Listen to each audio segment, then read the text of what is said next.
I think we're on. Let's see. I'm on YouTube. We're going to see. Is it working? Is my microphone working? Are people on? There's this delay that throws me off every single time. I don't know if I'm why that throws me off so much every single time. Let's see if anybody is here yet. I'm a little bit early. So, hey, Cecilia's here. Letitia, A, Butterfly Gal. Okay, clock 99. All of a sudden, it's like it just clicks on, and then there's all these people here. It's so glad to see you guys. Diana, hi. Vern. Vern says, I like the new poster behind you. Yes. Oh, I have so much. Like, there's so much for tonight. Ryan is here. Hi, Ryan. So, Rainy, hi. Hello. So, for those of you that are new here, first off, welcome. If you're new, I'm not going to hold this little tiny microphone. I'm going to clip it to me. And then if there's an issue, then I will hold it. Okay. So, what was I going to say? I was welcome. I was going to say welcome. And I was going to tell you a little bit about how this live stream works. And then I was going to explain the new things behind me. So this live stream runs for about 2.5-ish, oftentimes more, hours every Wednesday night. We start at 8:30 p.m. Eastern Standard Time. And the format here is, it's very open. So if you have any questions, there's no such thing as a stupid question here. We're here to give and get support to each other. So if you have a question, feel free to ask in the comments. I will do my very best to get through as many as I possibly can.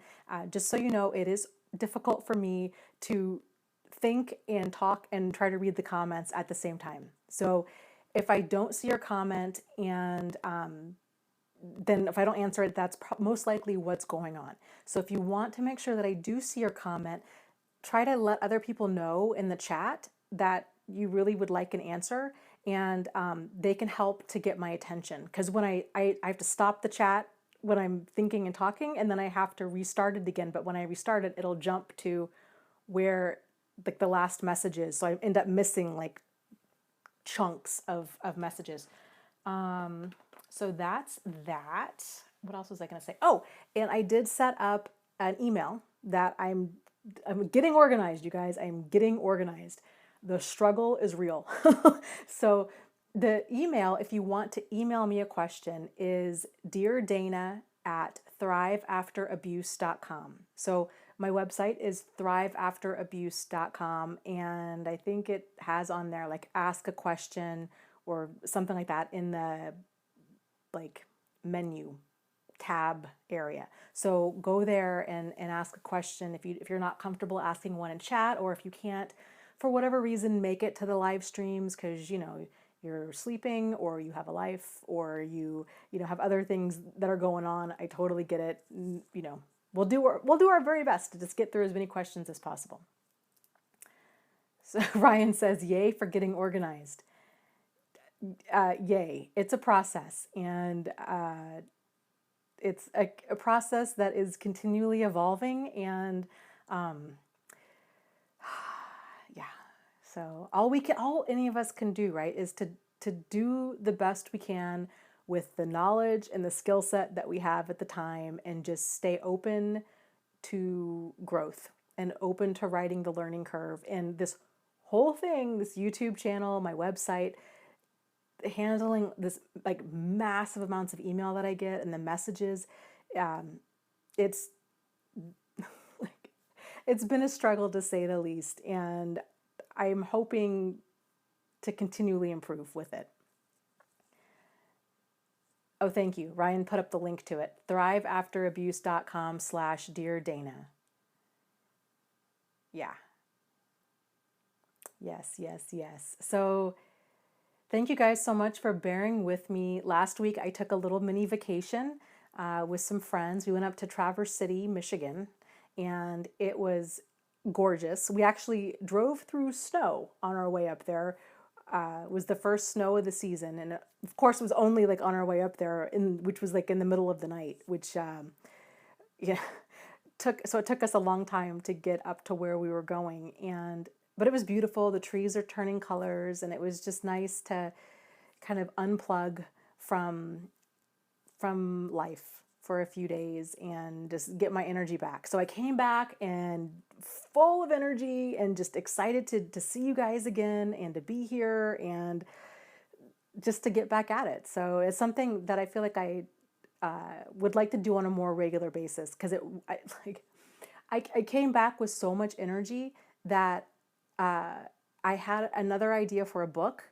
And so real quick, for those of you that are interested in writing, or for those of you that are writers, I don't know if you're familiar with this, but there's a challenge that goes on every November, every single year, and it's called NaNoWriMo, and it stands for National Novel Writers Month. And the whole goal is to write a novel, which is generally fiction, but I don't write fiction, but it's a novel. So the goal is to write a novel in the month of November. So writing at least like 50,000 words. Needless to say, everybody that does it, it's fun. It's absolutely like crazy, because you're so busy and you're writing and you're just doing all this stuff. So it's fun. Their website, I think, is nanowrimo.org maybe. It's a free challenge, and it's just fun to get support with writing. Well, anyways, long story short, I was going to do NaNoWriMo this month and try to get my book done. But I had this idea for this other book, and I thought, okay, I'm just going to just start kind of writing about it and just kind of get the idea, just kind of flesh out the idea, right? And so I started writing, and the past like 2.5 days, I am up to, I think my word count by the end of today was 17,000 words, which is massive, massive for me. Normally, when I do write, I normally write maybe 2,000 or 3,000 words a day, maybe. So to be able to get that many words in, I mean, it was just like flowing out of me. It was really awesome. I'm hoping it lasts, because I really would like to get this book done. I have all these different ideas for books, and it's overwhelming trying to get them all done. Let's see. Oh, okay, lots of people are showing up. Oh, that name of this person is The Guinea Pigs Like Me Show. What a great screen name. I love that. I love guinea pigs too. They're so cute. So let me explain to you what's going on behind me here. So there was a gal, kind of long story short, we ended up connecting, and she has started an Etsy, what would you call it, store, I guess. Her store is called RAF, R-A-F, Crafts. And so she agreed to be, we both just really liked what each other were doing. She agreed to be a sponsor for the show for like one episode. So she gave me some money, and also gave me this mobile here, which you can hang outside, and I'll show you in a little bit more detail, but I really want to promote her on a more regular basis, not just a one-time thing, because I really like what she's doing.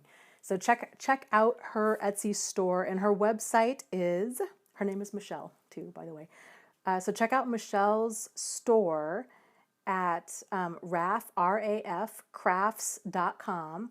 And then let me show you what she's doing. My chair is squeaky, just so you know what that weird sound is.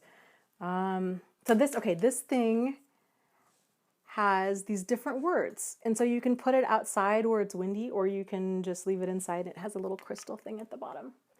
But I really liked, so obviously, right, like if you're familiar with my Buddha board, which is over here, if Doug is here. So I have this that's normally up there. This is something that I did back when I was going through my own stuff, and it's just, it's just poster board. But I love that thing. It's meant a lot to me over the years.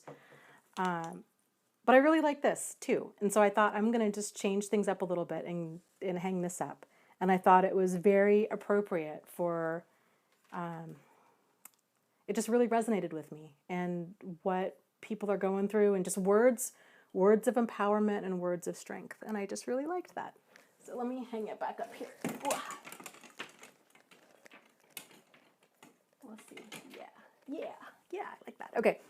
So then this poster over here this is also something that I've shown this before, but I think it was on a video like a long time ago. This was a poster that I did after my second relationship with a narcissist. And I was just absolutely devastated I thought I'd been there before, and I thought, I didn't think I could ever get any lower than I was before until I went through it a second time. And then it was just complete and total devastation.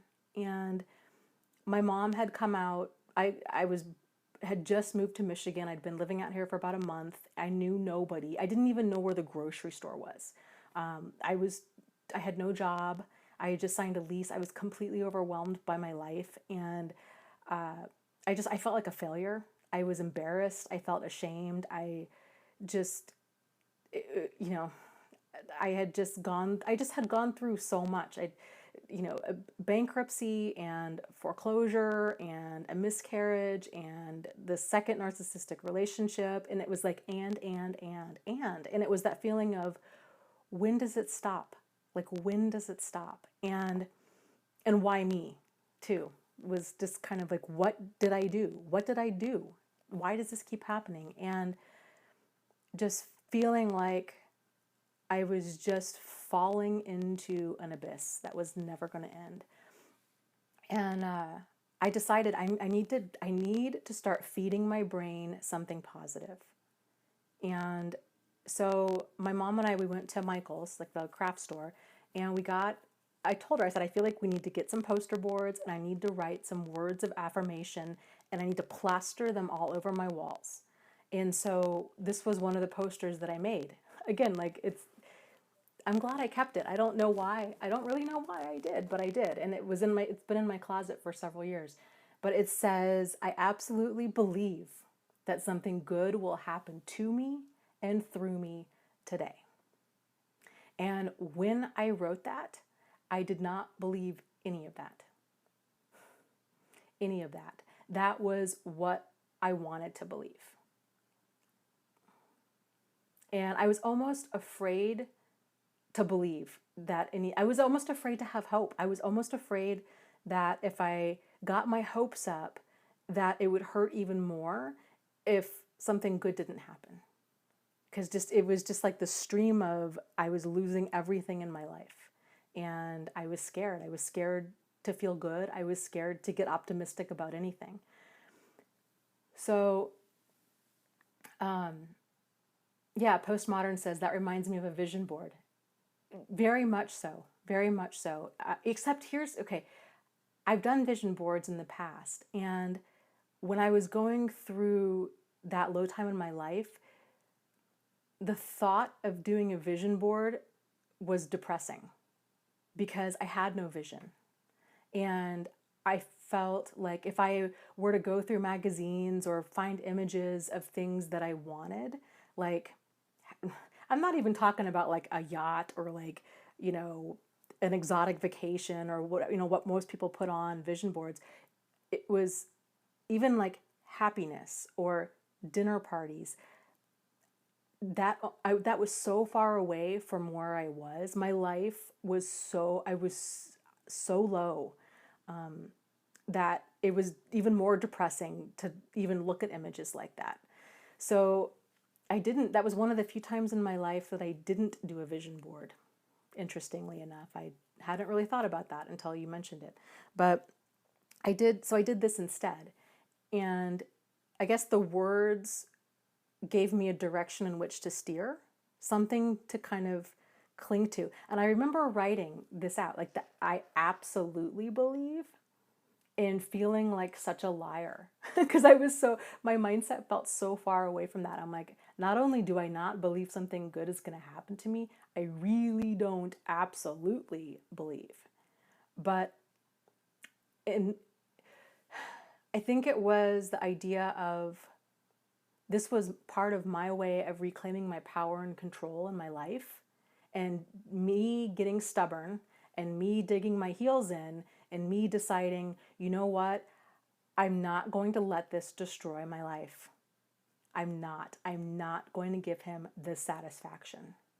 And so just stubbornness and digging my heels in and deciding, yeah, you know what?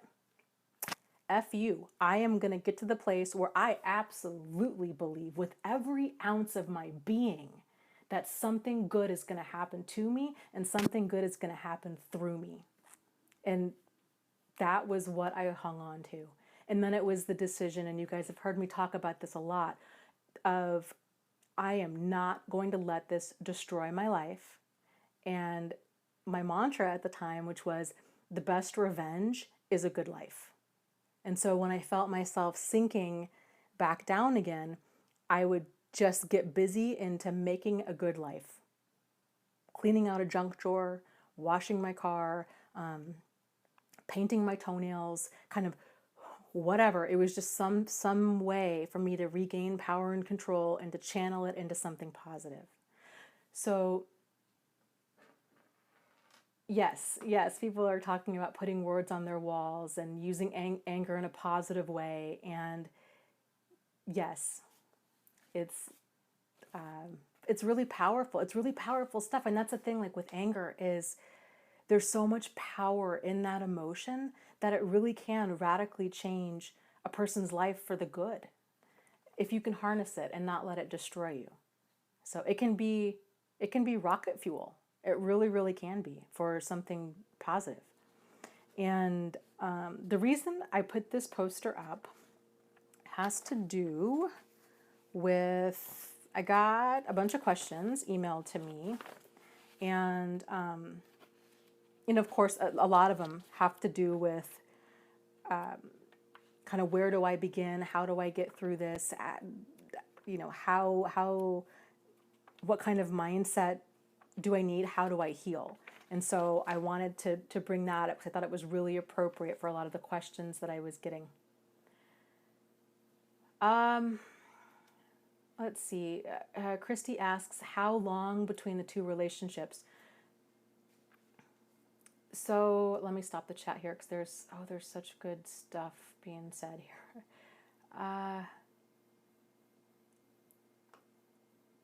So my chain of events was, I went through a divorce with actually a really good guy. There just wasn't a lot of chemistry there. We weren't really going down the same road.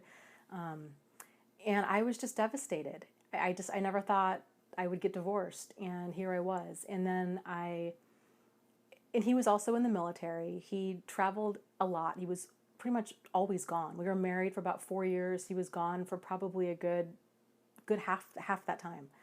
And I was just very starved out emotionally and didn't realize it because that had been my new normal of moving every 18 months or so, not knowing people, kind of slowly losing all of my friends because we were moving to different states, and and he was never home, and so kind of loneliness became my way of life. We were separated. Then I met narcissist number one, and that he was very incredibly charming, total Prince Charming. He was everything I wanted, right? Because they tend to be that way.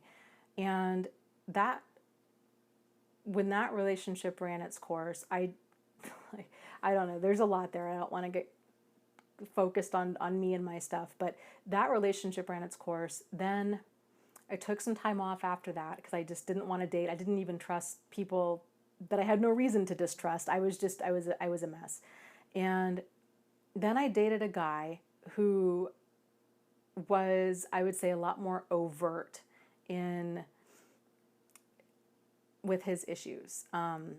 Although interestingly enough, I didn't realize I didn't identify that relationship as narcissistic or even really problematic until probably about a year into doing my channel. And the reason being was because it wasn't so extreme. Like my relationship with Jack and with Steve was like it went from like fairy tale to Lifetime TV movie. There was no denying like this is not normal behavior. The guy in the middle between them, it was problematic, but it was more in like well, this guy's a real selfish, this guy can be a real selfish jerk a lot of the time. It didn't, I was still kind of fumbling trying to figure that one out. So I went from like covert to overt to covert. So the guy after him, Steve, was again very Prince Charming, and so all of this was within a span of like 5 years, 6 years. And I couldn't figure out where I was going wrong. That was, I think, the worst part, especially with the covert stuff, especially when you're with a Prince Charming or Princess Charming kind of person, because it can be so hard to identify what exactly the problem is or where things went so off track, because it's just very subtle. It's very subtle stuff. But the good thing is, once your eyes are opened to what problematic behavior looks like and how problematic behavior makes you feel, then you get it. Then it's no longer covert. So that's the good news in all of this. But it's very common for people. I see this a lot in the support groups, so I know it wasn't just me, and it makes sense if you think about it. People, whenever we experience something problematic, it makes total sense that we would try to avoid that. And so people tend to do the opposite of what hurt them. So for me, I was in a relationship with a very charming guy to begin with, right? That went crazy south and ended up as this Lifetime TV movie.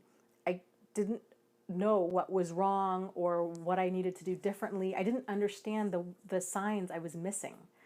And so, which ironically, I think made the guy in the middle that much more attractive, because he was so outwardly selfish and he was a jerk. And I guess there was this sense of security but at least I know what I'm dealing with.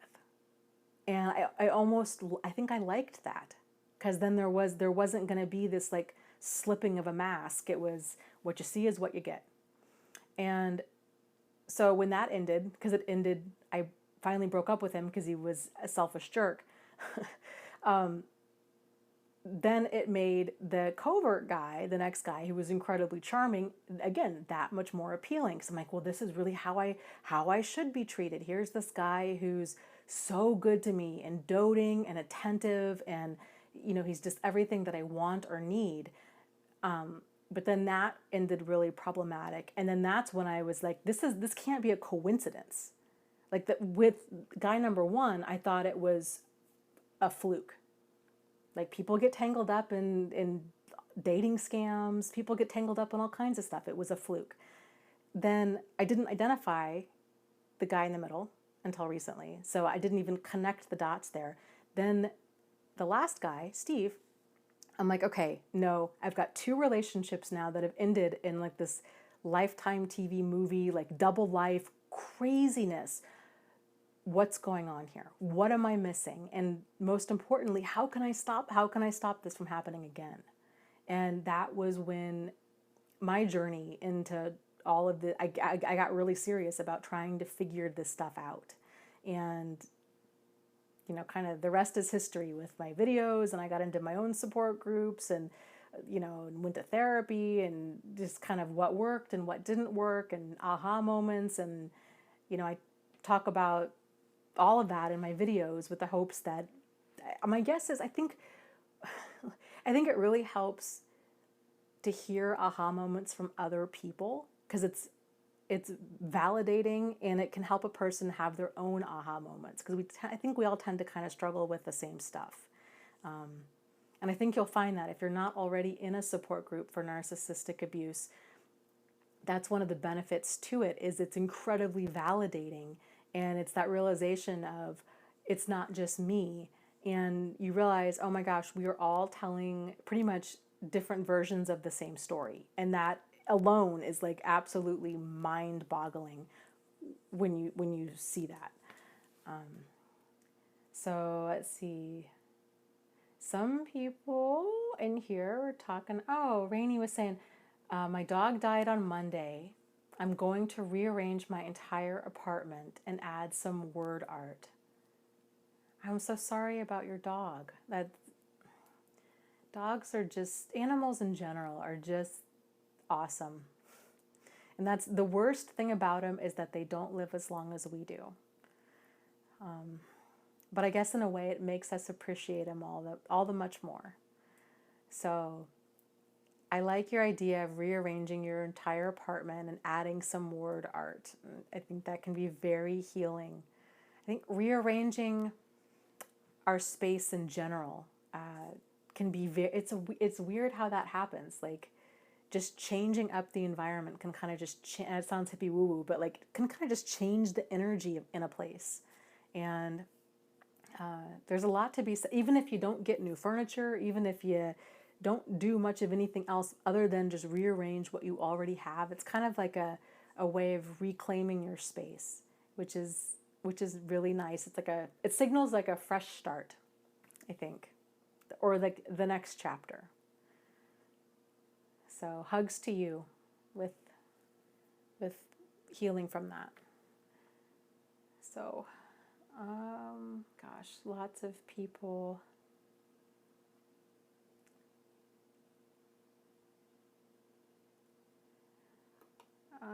Let's see.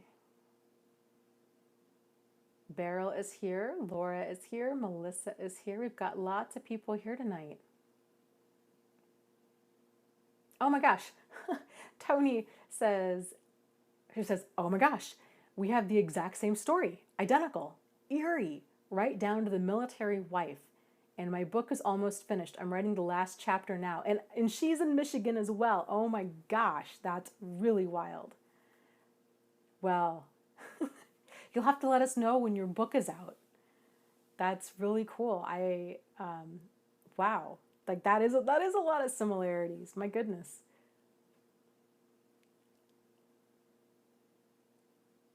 Oh my gosh, yes. C. Wallen says, one of the worst feelings from the experience with the narcissist is how well I was played. Like I never knew how naive I was. The disillusion was really painful. Yes. Yeah, I think that's a common theme for all of us. It's very normal after these relationships are over, and when hindsight's always 20/20. And when that fog of manipulation clears and we start seeing things clearly, and we realize, we start connecting the dots, and we're like, oh, wow, okay, and you just start seeing it clearly. It's overwhelming, and there's also oftentimes a tremendous amount of like guilt and shame and embarrassment especially for a lot of people. But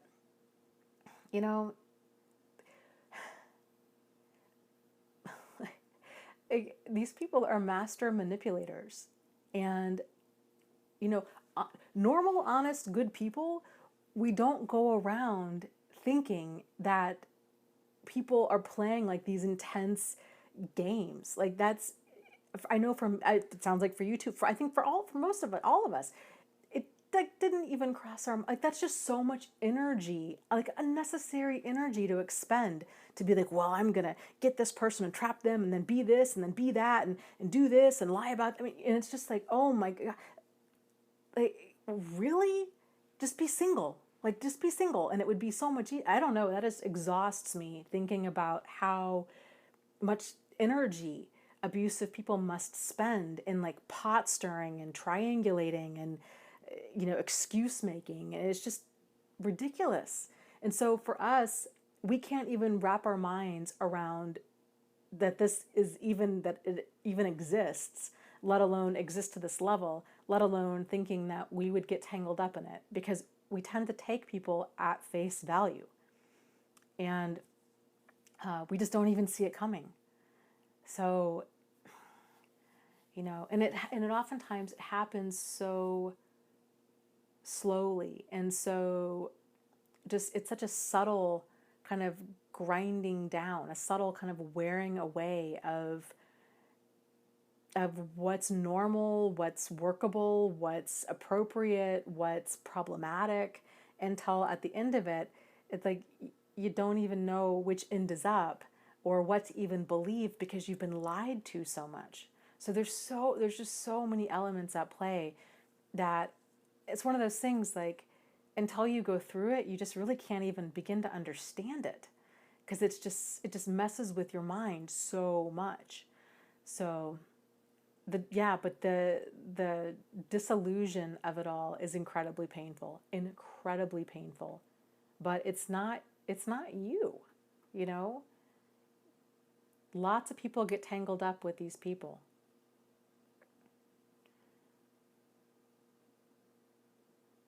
Carissa says, I'm so worried about getting into another relationship in the future. Totally valid point. And, I don't blame you. I felt that way for a long time. I still get nervous when I date. But what does help with that is if you can get to the place where you have learned to trust your judgment, and where you're comfortable enough setting the pace of the friendship or the relationship or what have you, and knowing, I guess, and kind of being in tune with yourself to know, like, because problematic behavior comes across in a wide variety of ways, and it comes across in different ways with each problematic person that you encounter. So I think it's more helpful to focus on how problematic behavior makes you feel. So I kind of like, once you get in tune with that, then it's a lot easier to realize when a situation's not for you based on how you feel. So if you're feeling confused, that's a really great sign that something's wrong. If you're feeling confused, if you're feeling like something's too good to be true, it generally is. If you feel like, oh, this person's incredibly charming, that's a problem. Charming is not a good trait. Charming is bad, because people can be likable, but charming is different. In the book, was it the Gift of Fear, by Gavin de Becker, I think his name is, he talks about this, and he says, people confuse niceness for kindness. And when a person's being charming, to slow down and ask yourself, why is this person trying to charm me? And I loved the way that he said that, and the way that he kind of framed that, because to me that made a lot of sense. Charming people do and say everything. They're like the perfect person because they're mirroring you. That's why they're so perfect. So I guess kind of being aware of these different elements at play, and how they play out, and how you feel when they're playing out.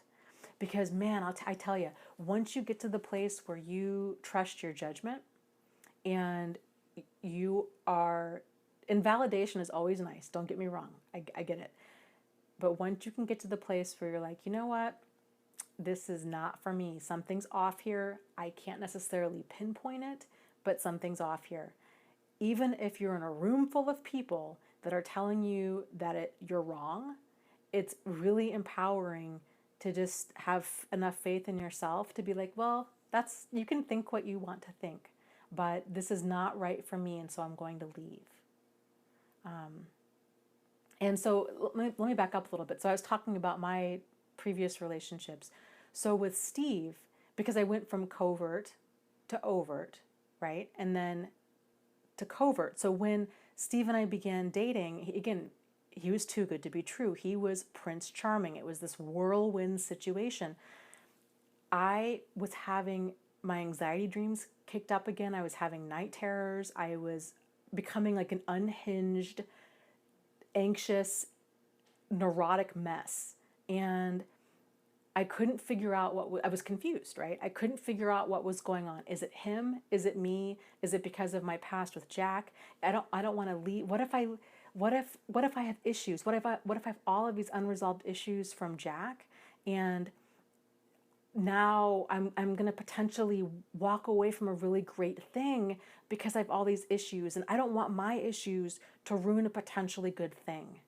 And so I began doing, I think, what a lot of people would do is they start, I was asking friends that, knew him, and said, this is what I'm experiencing. They were all like, oh, Dana, he is so nice. He's so wonderful. You two are like our favorite people. You guys make this great couple.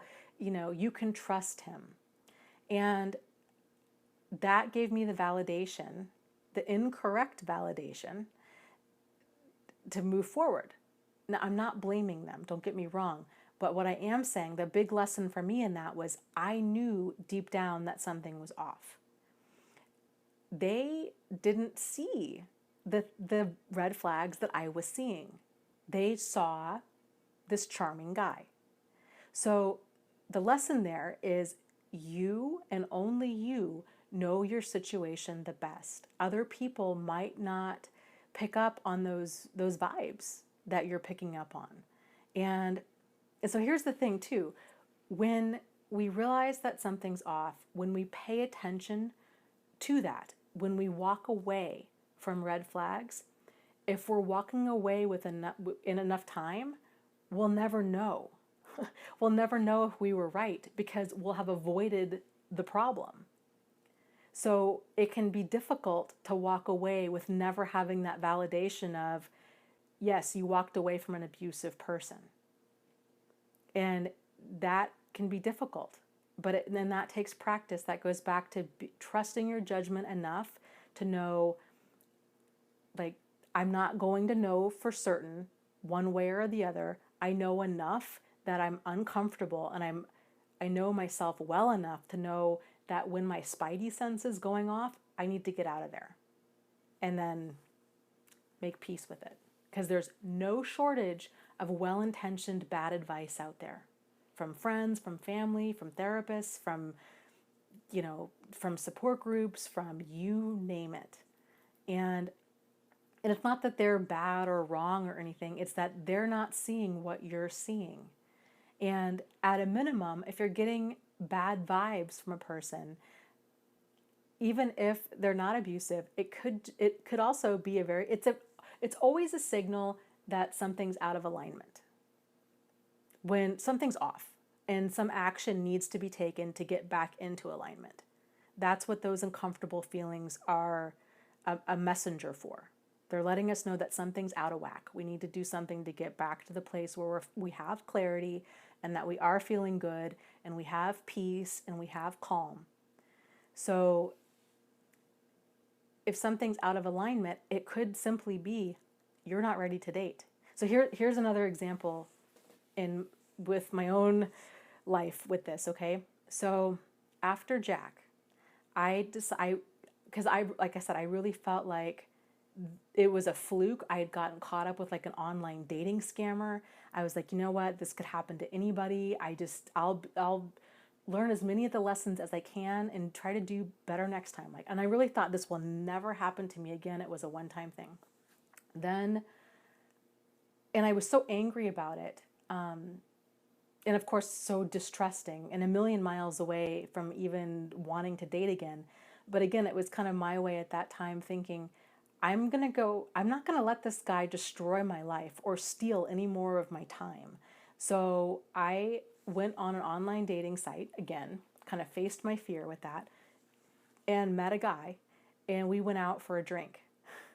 And totally nice guy. I had no bad vibes about him. But we were at this outdoor like patio place, and these two young women, they were like in their mid-20s, they were gorgeous, came up and they asked me for directions to a place I'd never heard of. And I was like, no, I'm sorry. I don't know where that place is. And then they left. That was it. Okay. That situation made me a freaking mess. And I asked him, I said, did you know those girls?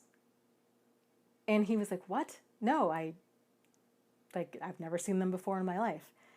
And I was suspicious and paranoid and distrusting. And I realized at that moment, yowza, like I'm a million miles away from being ready to date. And the reason I had that reaction was because when I was dating Jack, unbeknownst to me at the time, he had been introducing me to people that he had been cheating on me with. So it was like this passive aggressive way of rubbing it in my face. And so after that, when I found out about his double life and then started connecting the dots, it was like everything began to make sense. And I had no like grounding. I just didn't know what was real and what wasn't real and how much of my life had been a lie. And it was just it just messed with my head on so many different levels. It was awful. And that took me a long time to recover from. So back to like dating and stuff again, it can really be rattling to get back out there. I would encourage you to do it when you're at a place where you trust your judgment, you trust yourself, and you know that you are going to be okay with walking away from things, from people and relationships that are not for you. So to walk away from anything that doesn't make you feel empowered and inspired, and that doesn't give you a sense of calm and peace. Because no matter how manipulative a person is, if you can tune into that, of how things feel for you when things are not right, it doesn't matter how manipulative they are. You're going to be in tune enough with yourself to realize something's off. And there's so many different ways that we pick up on cues that something's off. It's weird because it's stuff that you can't really pinpoint. Sometimes it's like a person, what they call micro expressions. It's just kind of this like expression that lasts just a fraction of a second where you're like, oh, that's kind of weird. Or somebody that it's a look that they give you, or a look that they give somebody else, or a strange thing that they say. Just something where you're like, that's weird. And that's the thing, but it might not be weird to other people. That's why it's so important for you to trust your judgment and to trust your assessment of the situation, despite whatever anybody else says. So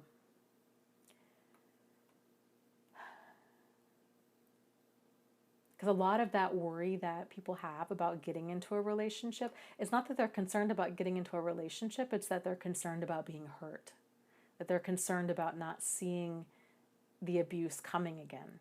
And so, but if you can know that, you know what, if something starts feeling off, if abuse starts happening, I'm going to get out of there.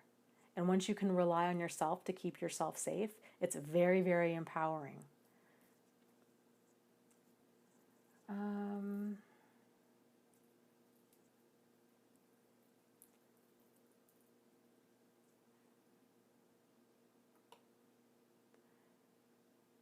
Okay, let's see.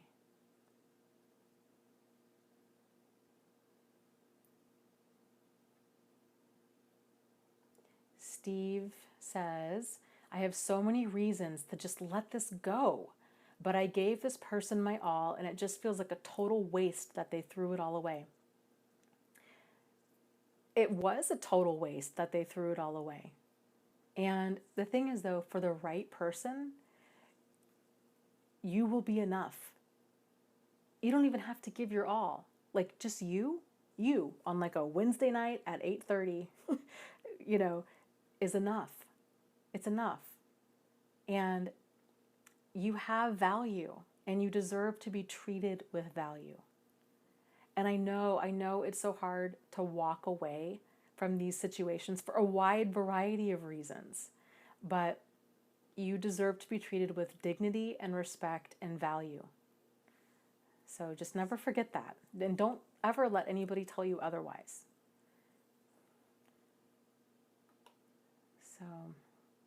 Sally says, my ex did the same thing. He introduced me to girls he dated, but I had no idea. Yeah. Jack, I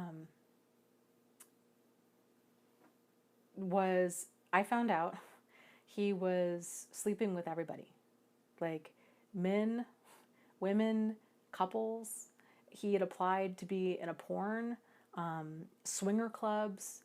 So there was definitely this like sex addict part of him. But I hate even saying like sex addict because I feel like that kind of gives him a pass. Like, oh, he's got an addiction. He needs to overcome it. Like he just had no more. I don't even know. So I'm not even going to call it sex addiction. He just had no morality. Like hedonism. Like that was his problem, was hedonism. It was just all about him and getting whatever he wanted. And he just didn't care. And so I was fortunate enough in my situation that when I stumbled across his double life, I found out so much. And he had filmed himself with a lot of these people. I got into his email. And so, like, there was it was, talk about shock. It was just so much. Because, like, once it's like pulling a thread on a sweater. Like, once you find out a little bit and you're like, how deep does this go? And you start digging, then it was the realization of, I don't even know this person. Like, not only did he not love me, like, it was very clear he didn't even like me.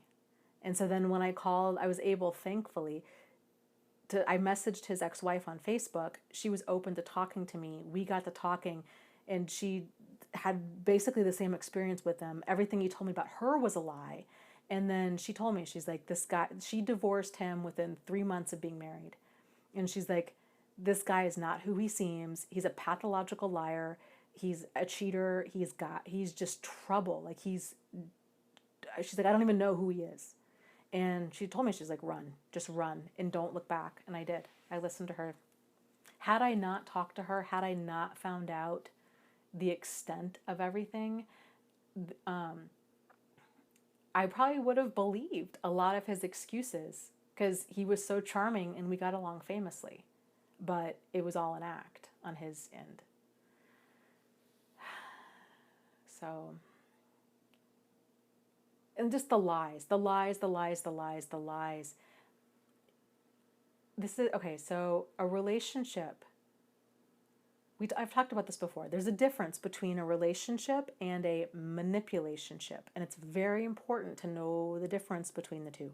So a relationship is something it's based on honesty and trust and being treated with dignity and respect and having open, honest, sincere, solutions-oriented communication with another person.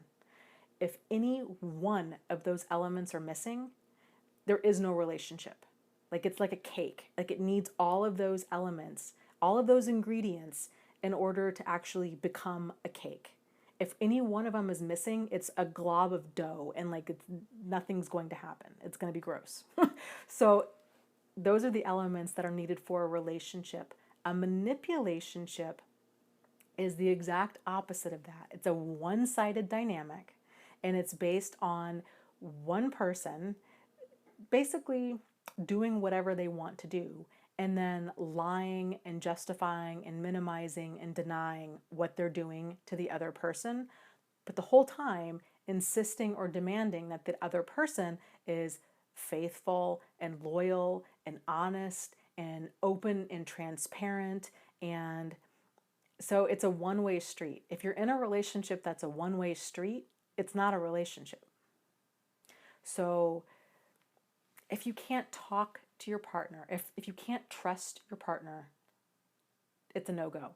If you can't have open, honest, sincere, solutions-oriented communication with them, it's a no-go. If you can't bring up concerns about your relationship, it's a no-go. Like these are all deal breaker things. And unfortunately, so many of us, if we've gone through a lot of dysfunction or dysfunctional relationships in our life, we tend to think, well, no, we must always be solutions oriented. We're going to stay. We're going to change them. We're going to change this relationship. We can fix it. Just given enough time or understanding or love or rehab or therapy or religion that they can change. But we're going to hang in there. And that's really unhealthy thinking. So it's normal and healthy to have deal breakers. Because if we don't, if we just allow everything and continue to just be dragged through hell, then that's codependency. That's not love. That's not commitment. It's codependency, and it's a problem. So having deal breaker behavior is important. And so I would encourage you guys to get clear. And like this, I don't know about for you, but this was a huge revelation for me. Like, oh, I had never thought about having deal breaker behavior before. Really? Unless it was extreme. Like, I guess that was kind of my like unexamined deal breaker behavior was extreme stuff. Like if I found out for certain that somebody was cheating on me, then I would leave. But of course it's one thing to say that ahead of time. It's another thing to actually live it and then go through it. And then if they use a lot of guilt or blame or shame or whatever to get roped in and to allow things that you wouldn't normally allow.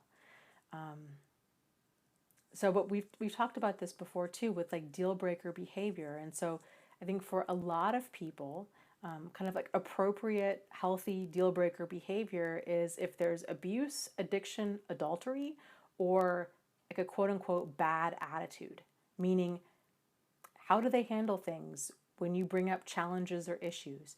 Do they, is there that level of dignity and respect where you can have that open, honest, sincere, solutions-oriented communication? Or do they deny and devalue and blame shift and yell and scream and do all those things? Because that's a problem. So, okay, let me scroll down. Jackson says, oh my gosh, constant bad attitude. Carissa says, I feel like my deal breaker list is long. Yes, I think that's good. It means you know yourself. So it's helpful to know like what is deal breaker behavior, what is deal maker behavior, and then like what is negotiable.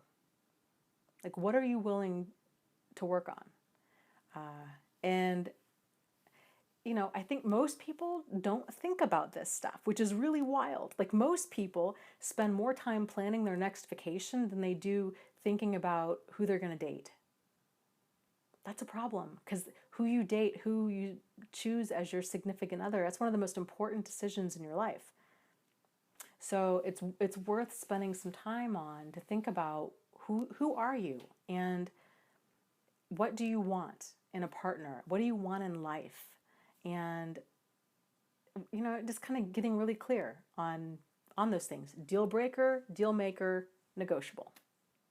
And they're going to be different for every single person. So it's worth the time to journal about that and to really think about what you want and what you don't want. So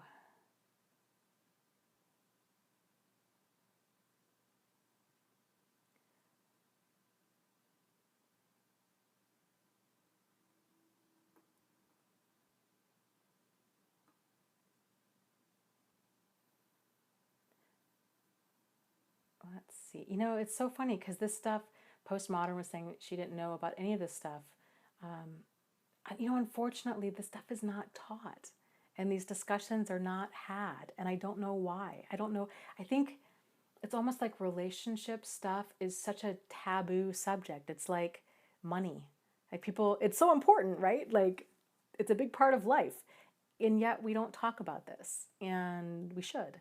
Because then so many people make the same mistakes that are very preventable if we were all talking about these things and sharing aha moments.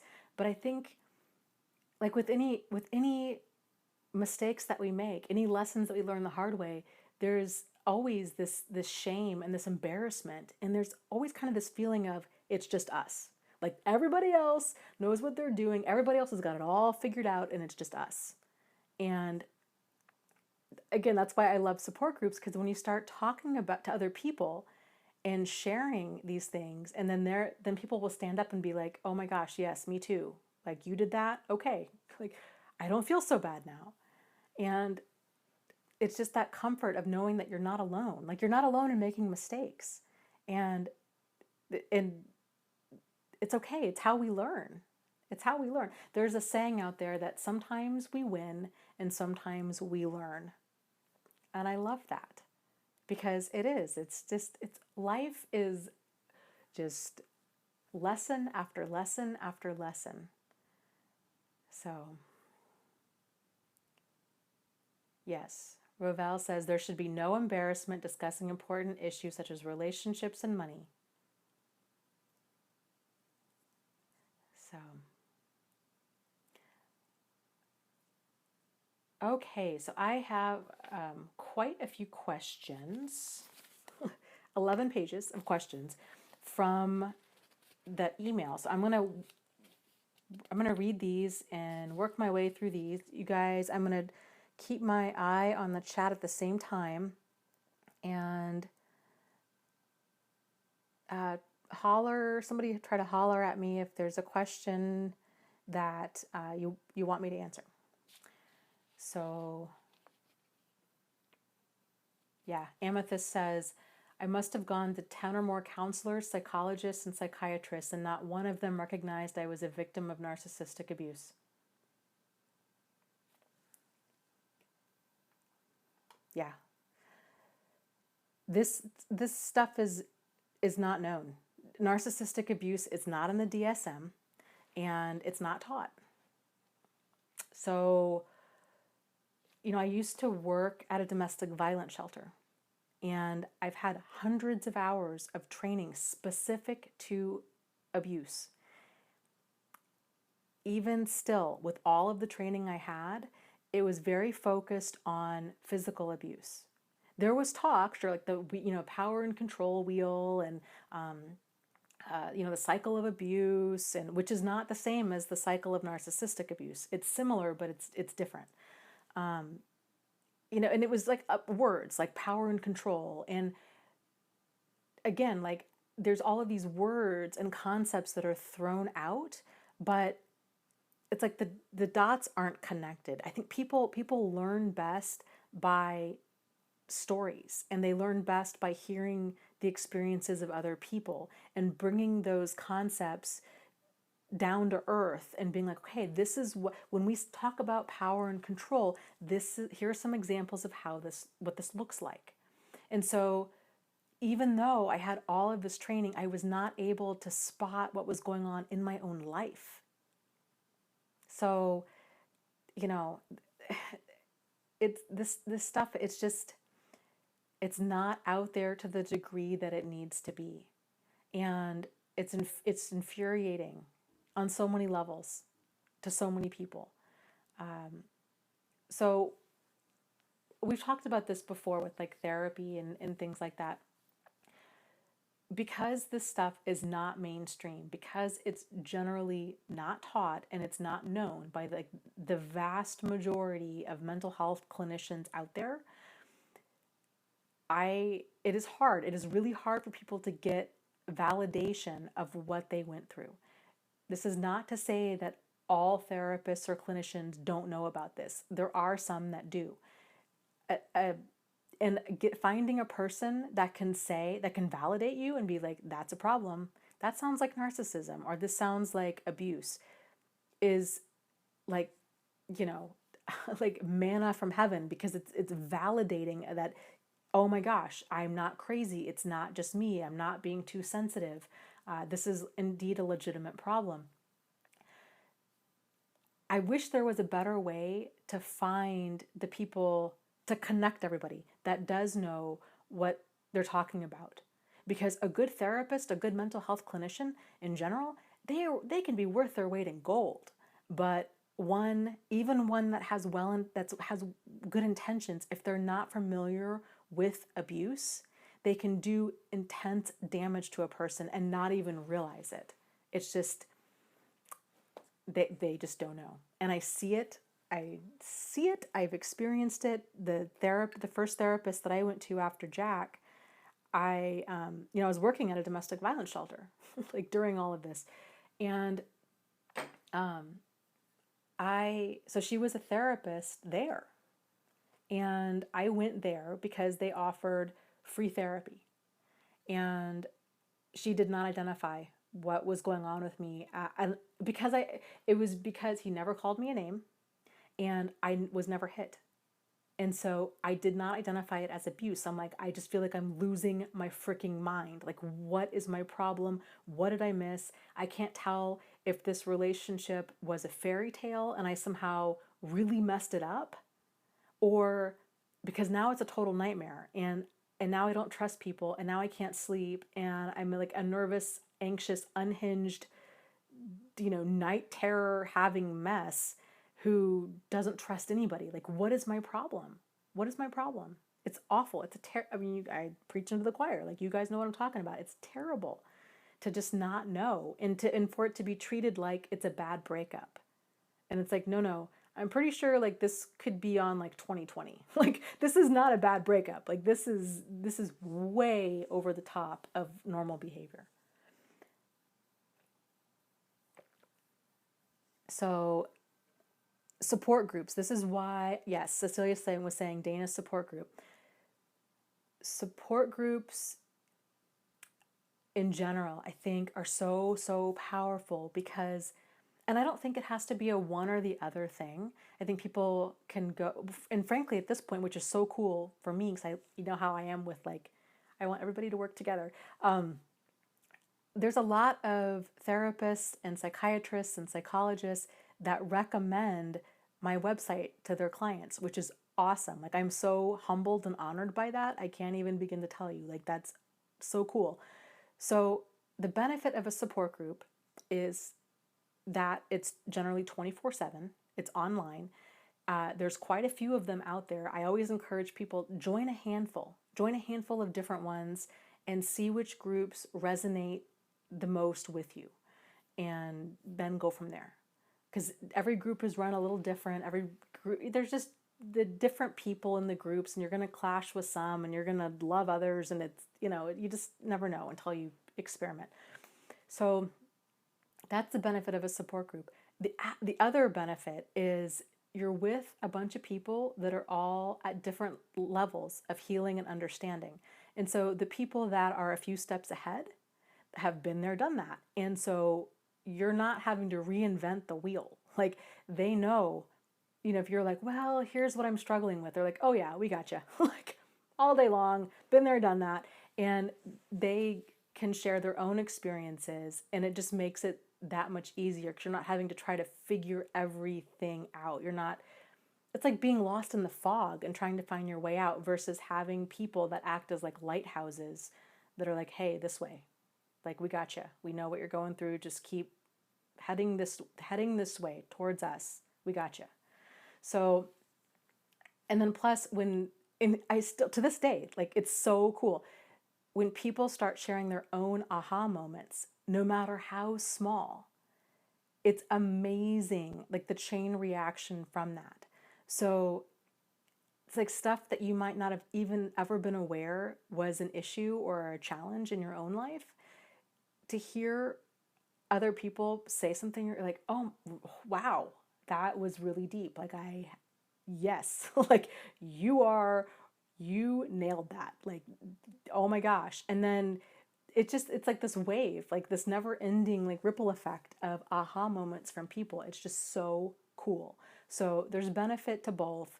It's, again, just kind of knowing what resonates with you, knowing what, kind of what you need to grow is what it is. So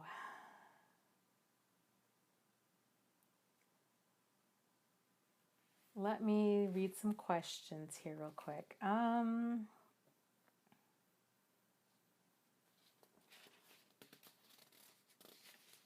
Okay, this is from Anonymous, who says, "Hey Dana, I broke no contact after a year and a half of not being in the same physical space as my ex-narcopath. I went to a social event and I outshined him. I got swept up again in his charm, his subtle hoovering and energy after he texted me. I even tried to initiate a friendship, but he did not seem very interested. This time around, I saw right through his manipulation and tactics. I just wanted to make peace and sort out our bad karma. His vindictiveness shone through in a very passive-aggressive manner. He tried to incite pity and tried to buy more time. I think he thinks he can use me as a future backup supply. I have blocked his number so he can't text me anymore. I have also blocked him on social media. I am done with him. Why is it so easy to fall for their charm after an extended period of going no contact? And why does abuse amnesia kick in? And how do we protect ourselves from this? Thank you." So good for you for realizing that you're done with him and that you don't need manipulation and game playing and vindictiveness and any of that in your life. I think so. That's a huge victory. So yay you for that. I think one of the reasons it's so easy for that, I like your term, abuse amnesia, to kick in has to do with a term called cognitive dissonance. And it's basically the mental discomfort that we feel when we are holding two conflicting thoughts about the same topic at the same time. So if you have the thought of this person's abusive, but then you also have the thought of this person's charming, those are very conflicting thoughts if about the same person, right? Or the same situation. If you're if your action is going to be that you want to have this person in your life, like you were saying that you wanted to be friends with him, you wanted to try to at least just be on decent terms. So that was what the action that you wanted to take. Because human beings, we are wired to have our actions line up with our thoughts. If those two things are not in alignment, we experience a lot of distress. It stresses us out because we're acting in a way that just doesn't make any sense. In order to get those things in alignment, if they're out of alignment, right? Like if our thoughts don't match our action. So if our action is going to be, I want to be friends with this guy, but if we hold on to the thought of he's abusive, that doesn't work. So to resolve that conflict, one of two things has to happen. We either need to change our action or we need to change our thought. So in your situation, you were like, well, I really want to see if we can be friends. So you were holding on to that action. So you had to change the thought. And so you did. In your mind, you're like, well, maybe things aren't that bad, or it's okay if we can just be friends. You had to justify your action. And so then that brought that into alignment. Okay. But you learned very quickly, I can't be friends with this person. He's just trying to get me back into his pipeline of supply. He's vindictive. He's manipulative. Sometimes we need to experience, actually most of the time, unfortunately, we have to experience enough pain in order for us to become crystal clear that this, whatever we're doing, is not working. So this is why they say, like in Alcoholics Anonymous, or really any anonymous type program, of hitting rock bottom. That's why. It's experiencing enough pain that you know without a shadow of a doubt, this is not working for me. Like I can no longer drink. I can no longer, whatever, spend money this way, eat this way, do drugs this way. This has to stop. Like this is really causing me a lot of pain. And so I would encourage you, so those rock bottom moments are intensely painful, but they can also be that moment where everything turns around for us. So there's a lot of good that can come from that pain. It just kind of depends on how we view the situation and how we interpret what rock bottom is. So, it's not, it feels like it's a bad thing, but it doesn't have to be. It's just that reinforcement of this is not for you. So, So that's why abuse amnesia kicks in, and how we can protect ourselves from abuse amnesia. I flipping love that term. Is to remind ourselves, this is why this hurts so much, because it is amazing the power of denial and the power of justification plus time. Like denial plus justification plus time equals trouble. Like it happens for all of us. So especially when you're dealing with a person who has two very different sides to themselves, it's really hard for anybody to see what's going on, because it's that Dr. Jekyll, Mr. Hyde. Normal people, healthy people, don't have these two sides to themselves. There's like just that one person. They have consistent behavior, like they're pretty even keeled, like you know what you're getting. Dr. Jekyll, Mr. Hyde, you don't. And so it's common for people, they experience, Dr. Jekyll, which is like the charming side, and then all of a sudden they experience Mr. Hyde. He's the destructive side, the lying, the cheating, the vindictiveness, the manipulative, the pot stirring, the crazy maker, right? And so, but then Mr. Hyde turns back into Dr. Jekyll. And it's like, well, oh, wait a minute. Like, it just charming monster? Like, what? Like, and it's hard. It's hard. It takes a while.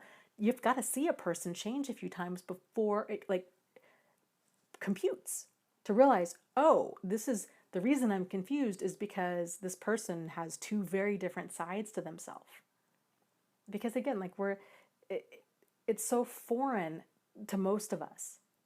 I mean, it would be just like finding out a person is a vampire or like an alien. Like, it's just what? Like, it's just so far outside of the realm of possibility for most people that they have a hard time comprehending that this is in fact what they are experiencing.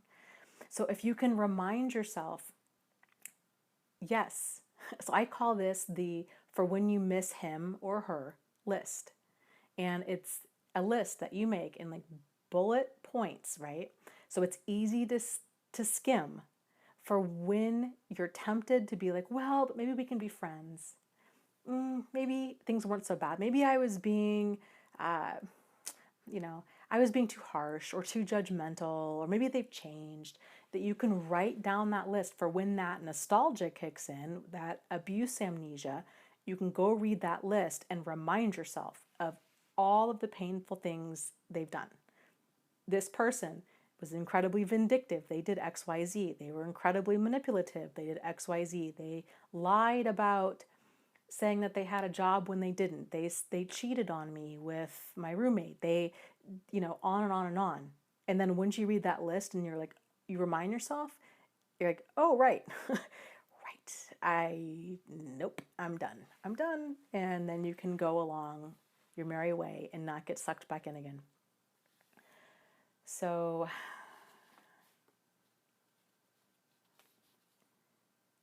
Beryl says, when I said I want a divorce, I became the evil one, and he is out to destroy me now.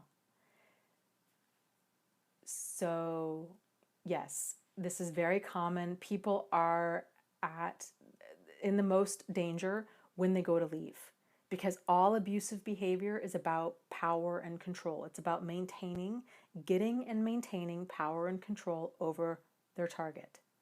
And it's also with narcissism, it's that attitude of superiority, like I am better than you. And so for the target to get away, for the target to end things on their terms, enrages a person, enrages a narcissist, enrages an abuser, because they've lost power and control over their target and over the situation. And if you've seen this before, it's wild. Like, they will throw out everything in the book in order to try to regain control. They will say whatever they need to say. They will do whatever they need to do. They can become incredibly unpredictable, even if they've never had a history of violence or really extreme unpredictable behavior before. They can now. And so when you go to leave an abusive person, it's really helpful I like to view it as leaving an abusive person is a lot like kicking a bee's nest or removing a bee's nest. Like, you better have a plan. Because if you don't want to be in the middle of like getting rid of this bee's nest and then all of the bees start coming out. Like, that's not when you want to start developing a plan. So trying to think ahead of time, okay, because you will be enemy number one with an abusive person. And support groups are great for this. Again, there's a lot of different support groups out there. There's support groups for specifically, we all have the same issues in all of these support groups, but some of the groups are more targeted, more focused than others. So there's groups that are specifically for, narcissistic ex-husbands or soon-to-be ex-husbands or narcissistic mothers or, narcissistic ex-wives, these kinds of things.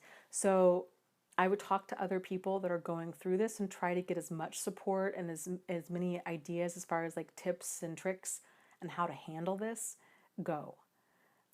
But this is very common. This is what they do. And, just kind of, I think, get an idea of who your supports are and gather your troops, because you're going to need that support emotionally. Even if you don't need it now, it's kind of one of those things. It's like digging your well before you're thirsty kind of a thing.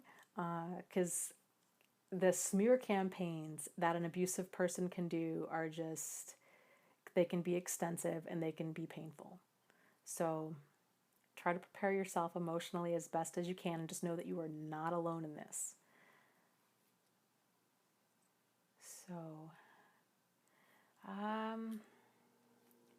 oh, hey, Paul's here. He says, I wrote a little question. I just lost the thing. If you can answer. Okay, let me see if I can find it. You might have to copy and paste it because this chat scroll thing is not the most...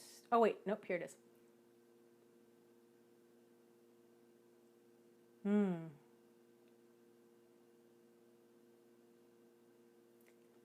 Paul says, I fear I will never be able to love again. I'm afraid to love and to be discarded again. I have lived this since my childhood. There is a thing called pathological loneliness. I think I fit this. I have subscribed to meetup groups like you have suggested, but I feel like I am not ready and I don't want to put on a mask. Please, what do you think about all of this? Thank you so much, Dana. I love you. Love you all, Paul. I think your situation's very normal. I think you're going to find probably a lot of people here that feel very much the same way and tend to realize, with these narcissistic relationships that we have later on in life, we can start kind of tracing them back to our childhood for any number of reasons. Either we had a parent who was narcissistic or abusive or both, or which is kind of like redundant because it's the same thing, or we have a parent who was just not emotionally available. Maybe they weren't abusive, but they just weren't emotionally available. And so we grew up feeling unloved and unimportant and just starved out emotionally, which has kind of set us up for a series of abusive relationships and falling for all of the wrong people that say all of the right things. It's normal to be afraid of love if you've experienced love that's hurt before. However, love, real caring and compassion between people, that love, that unconditional love with just loving another person because they just are who they are. Doesn't even have to be like a romantic love, but just purely like, oh, I just adore you. Like that kind of love for another person. That kind of love doesn't hurt. It doesn't hurt. It's what hurt you is somebody who didn't know how to love. That's what hurt you. And, you know, I think it helps to kind of make that, to see that there's a very clear difference there. You know, love didn't hurt you. You were hurt by a person who didn't know how to love. That's what hurt. And so to avoid, as much to the best of your abilities, to avoid people that don't make you feel loved. And so if you're, again, remember what we were talking about earlier, like if you're feeling like something's off, if you're feeling like you have to prove your worth, if you have to continually show somebody, hey, you know what? I have value. I'm worthy of being treated with dignity and respect. I'm a good thing. Like I'm a good cat. Look at how much I do for you. I care for you and I put up with so much. That's not love. So that's where I think a lot of us have been going wrong. And so realizing, you know, when you're around your people, like the right people for you, whether it's friends, whether it's, you know, significant others, you feel empowered, you feel inspired, you feel accepted, you feel valued, you're treated with dignity and respect. It's a good, nourishing environment. And it lifts you up, it doesn't bring you down. So I would encourage you, you know, in this whole, if the idea of falling in love is stressing you out, just, you know what, put that on the back burner. It's okay. That's okay. It's understandable that that would stress you out and depress you and be very overwhelming given everything that you've been through. And so I would just encourage you to focus on paying attention to how you feel and being around different people and just paying attention to how do you feel around these certain people, and try to, like, it's kind of it's almost like people watching, but it's in your life. Like you're doing it. So like paying attention to how do you feel around certain people and getting curious, I guess. So like trying to replace the fear and the hesitation with curiosity and realize you're in control. You don't have to do anything you don't want to do. If the situation's becoming uncomfortable, you can always, and this would be an appropriate and healthy thing to do, is to start distancing yourself and be like, oh, you know, I don't know, this friendship, this new person, I don't know how I feel, and all I know is I'm feeling uncomfortable and I'm feeling like tension and overwhelm. Okay, that's okay. It's okay. It doesn't mean that you did anything wrong. It doesn't mean anything other than you're feeling the way that you feel. And so to kind of just back things up a notch or two or four or 10 to the place where you do feel like you can breathe, that you can kind of regain, like find your center again, that you're feeling cool, calm, collected, and in control. And then, you know, once you're feeling grounded and good, then you can start moving forward again when you're ready to kind of see how you are with other people. Once you kind of get that down, and that does take practice, it does take time, that skill will build on itself. And that can be a really great way to go about finding good friendships and then finding love. Because really, I think love, like a good love, a healthy love, it's really built on that foundation of friendship first. So if you can get the friendship part down, I think the rest will just take care of itself. So, and as far as the meetup groups go, so let me get a sip of my tea here.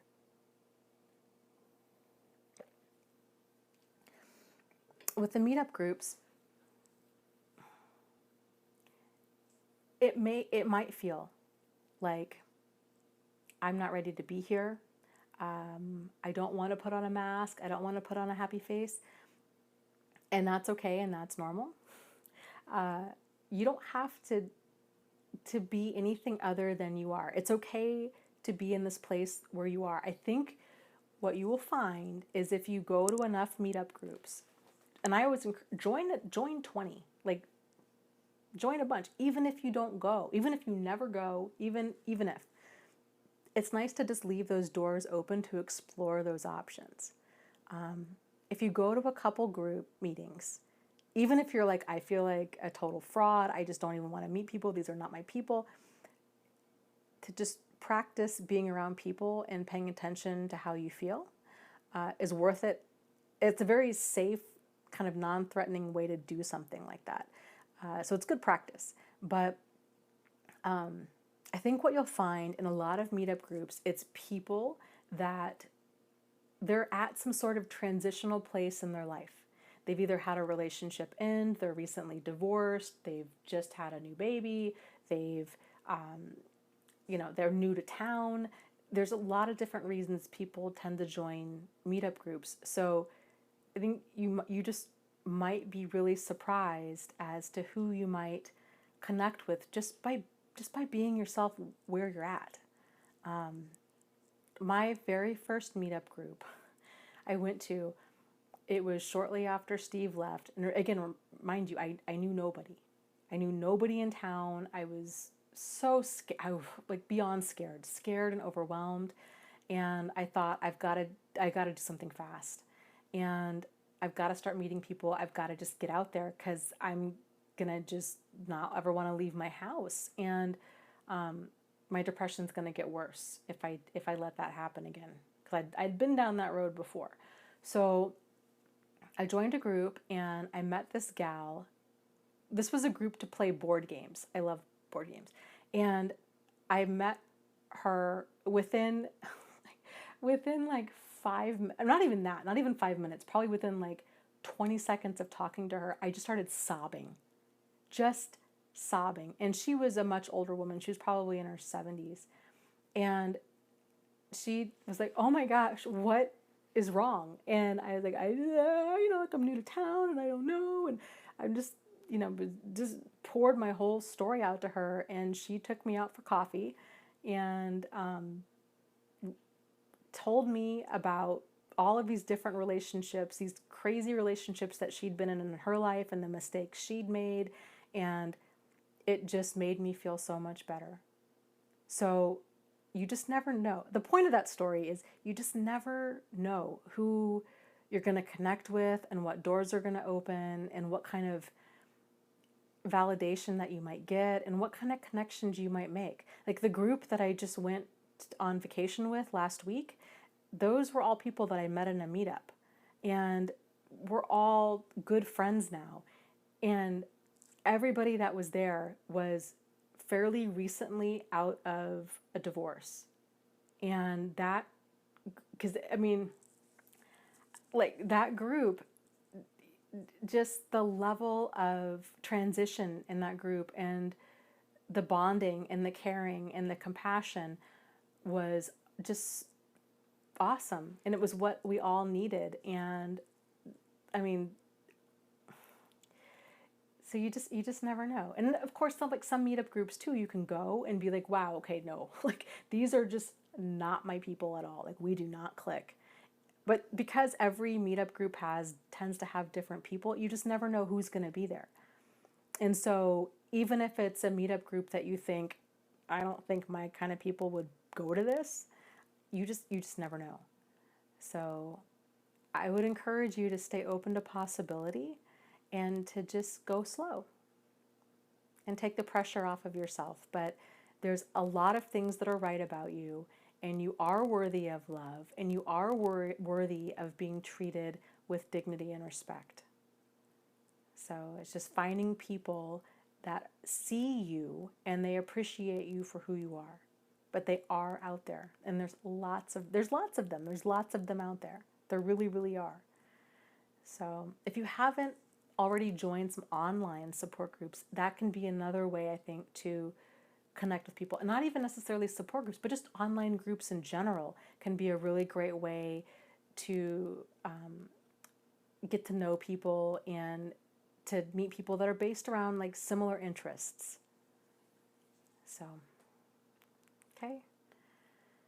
Let's see. Let me read another. Okay, this is a good one. I like this one. So it says, the name, this is from quote unquote Bliss. Bliss says, I am recovering from a narc mom who also had a disability that caused me to guiltily spend many years in the mind games. I am growing and learning how to be normal. One thing that I find is that I lash out at people who treat me like a doormat after a long time. I haven't figured out how to turn it around and not lash out. I've had people I met after leaving her turn out to be controlling and manipulative as well. It's like I went out and picked people like her to befriend because I take people at face value. How can I not hold people accountable for my high standards now? Why do small issues set me off and cause me to lash out? It's never the small things that I snap about. There are more behind the scenes doormat treatment that causes the ultimate blow up, but those very small things are the ultimate lose it moment. If I have already seen the problematic behavior, why do I continuously let my anger win in the heat of the moment, and how do I change the pattern? I am tired of being angry at others for not meeting the standards of kindness, respect, and decency that I expect. I know I want people in my life who reach or exceed those standards. Works in progress accepted. How do I just let them go? Am I being too harsh? Some examples of problematic behaviors that I encounter would be like just simple disregard for my thoughts or my feelings or my input, or expecting me to always come to them, never putting forth an effort to check up or say hello without receiving a text first. I'm very excited to hear from you. Please keep doing what you do. You are amazing. Oh, that is so nice. Well, thank you so much for your question. And here's my take on it. So, there's so many good things that you said in there. When we have that anger and we're like, I feel like I'm being treated like a doormat, that's a sign, that's a good sign that something's out of alignment. Okay, so those uncomfortable feelings, those feelings of resentment, of frustration, of irritation, of anger, all of everything that you're describing, that's a great sign. These are all warning signs that a boundary, generally a boundary has been violated. Something's out of alignment here, and those feelings of frustration and resentment, which is long-standing frustration, those feelings will go away once you get things back into alignment. And so when we start learning about setting boundaries and what that really means, that's a process, and it takes time and it takes practice, and it will be very uncomfortable at first, because especially if you grew up with a narcissistic mother, when you have a narcissist as a parent, there is you have no boundaries. Like, it's all about them and their wants and their needs, and us, having to stuff our feelings and make our lives all about them. So this is a skill set. Like I said, it takes time, it takes practice, to get, to figure out. So what you were saying here, that you don't lose it over, how did you put it? It's never the small things that I snap about. Okay, so there's a few things there. It's snapping. Snapping is generally how a lot of us, when we don't know how to go about setting a healthy boundary, and again, this takes practice, it tends to be like we let things go, go, go, go, go. We get pushed, we get pushed, we get pushed, we get pushed till we snap. And then that's our way of being like, you've crossed the line. And that's how we enforce the boundary, is we snap. So kind of like reel it back a little bit. If you can address those issues when they are still small, so then it doesn't get to the place where you snap, because you're addressing that early on. It takes practice. Easier said than done. I know. I get it. And then there's a lot of, I get the feeling too of anger of, I shouldn't have to set boundaries. I shouldn't have to be the bad guy, because that's how it feels. I shouldn't have to be the bad guy. I shouldn't have to tell other people how to have like basic manners, right? So there's a couple things going on there. No, we really shouldn't have to train people how to have basic manners. However, everybody's boundaries are different. Nobody knows where each other's boundaries are unless we make them known, especially when you're dealing with emotional manipulators, because it's all about them. So they push boundaries, they push boundaries, they push boundaries because it's all about them. And they want what they want whenever they want, as much as they want with whoever. And they will steamroll over boundaries if you let them. And so if you have people like that in your life, and you mentioned something else too about these people never, your friends, people that you're associating with aren't reaching out to you unless they want something, or they're expecting you to always come to them. They're never putting forth an effort. How I'm reading this is that you're in a lot of one-sided dynamics. Very common for us, because if we've grown up with a narcissistic parent, that's been our role. It's been a role of, we are either, generally like we're the caregiver, right? It's all about them. And so we can feel like, oh my gosh, I feel like a teacher or a nurse or a therapist, or like it's not this equal dynamic. Like they're only calling me if they're in crisis, or they're only friends if they need something from me. That's a sign that something's off, because like a friendship is like any other relationship where it's that equal dynamic, if it's that equal give and take. And that's not there when you're in that dynamic with an emotional manipulator. So to me, it sounds like a very good wake-up call to start examining who is in your inner circle, and have they earned a place in your inner circle.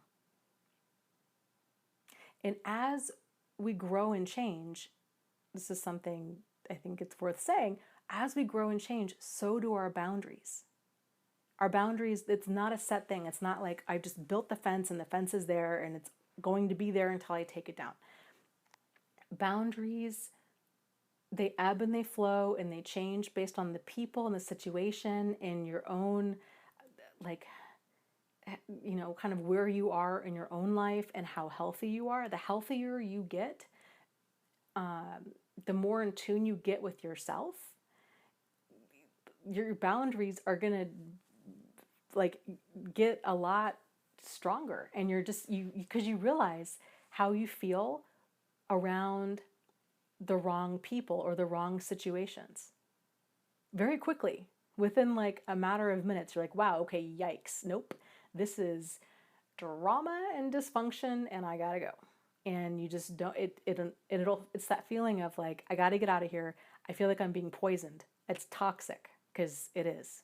And so you're going to be out of there so much sooner, and you're going to look back probably at this point in your life and be like, oh my gosh, I cannot believe I was in these types of friendships or situations for as long as I was. How on earth did I stay for that long?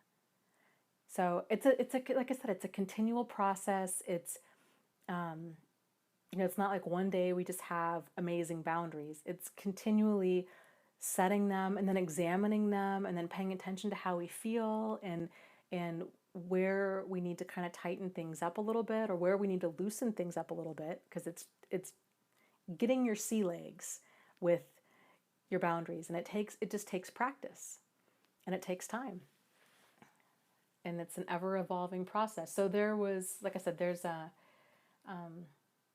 it sounds to me like all of your anger and your frustration is that people are mistreating you, and you don't need that. Like, you deserve to be treated with dignity and respect, and to find people that agree with that. So it can be a give and take. You treat them with dignity and respect and you're a good friend, and they treat you with dignity and respect and they're a good friend to you. So good luck with that. And you can do it. You can do it. It takes practice. Be patient with yourself, but you can do it. So, okay.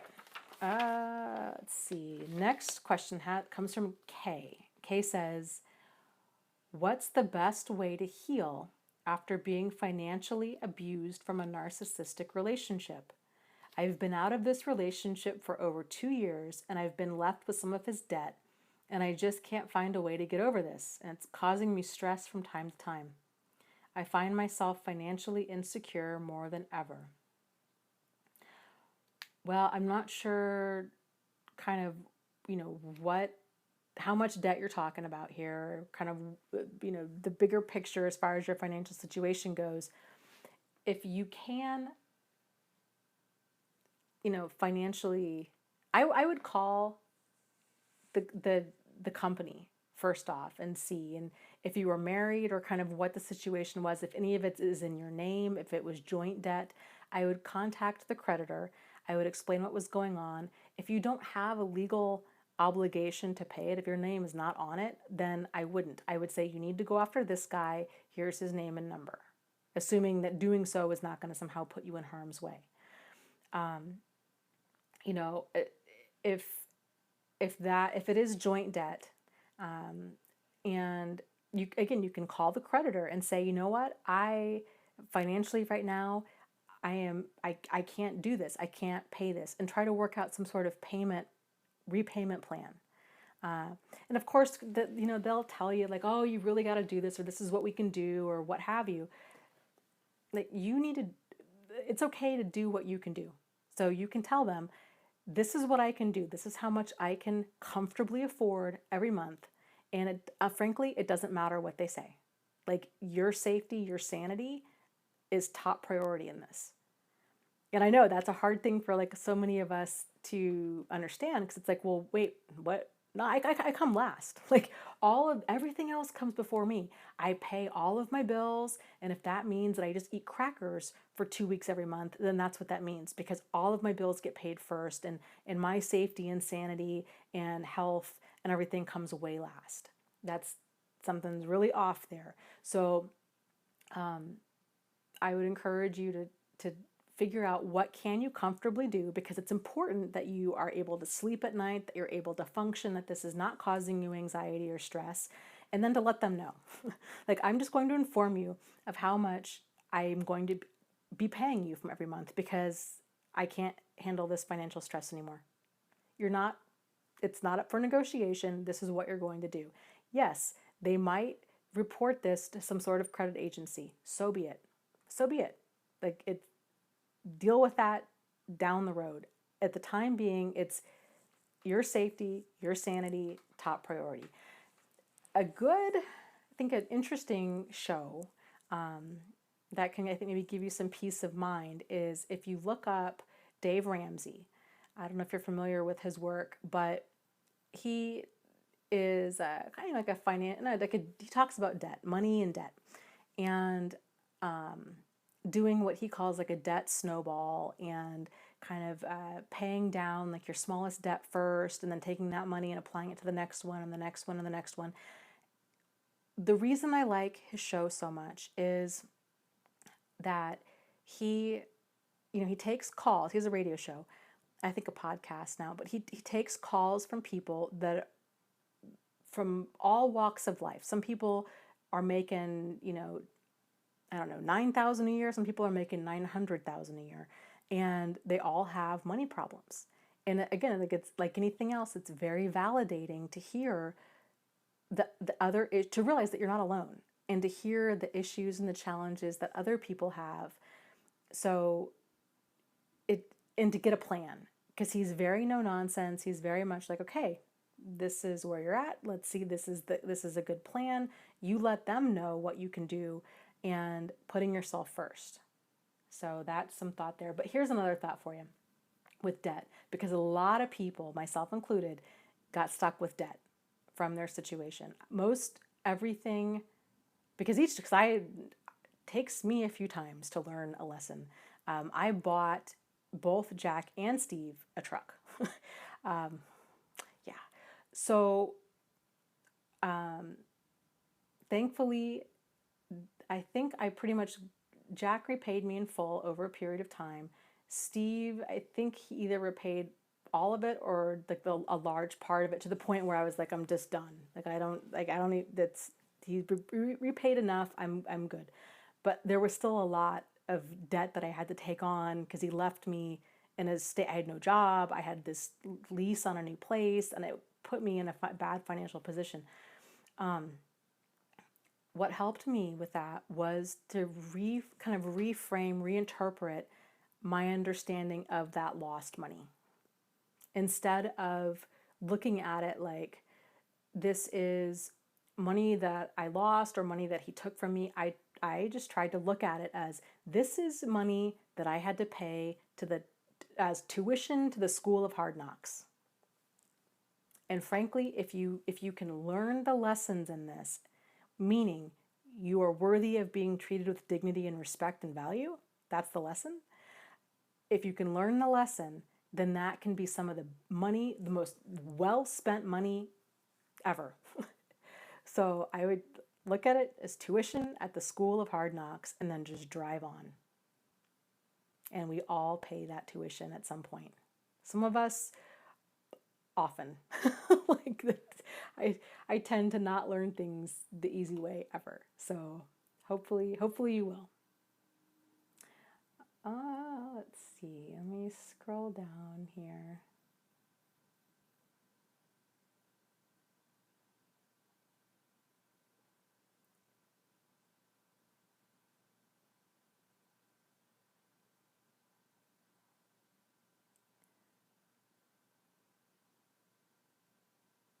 Okay, let's see.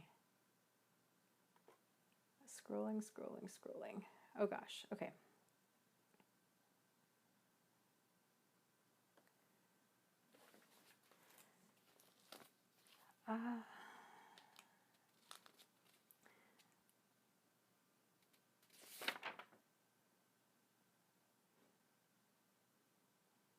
Okay, so these are all such good questions. Like I said, there's no such thing as a bad question. There's no such thing as a stupid question.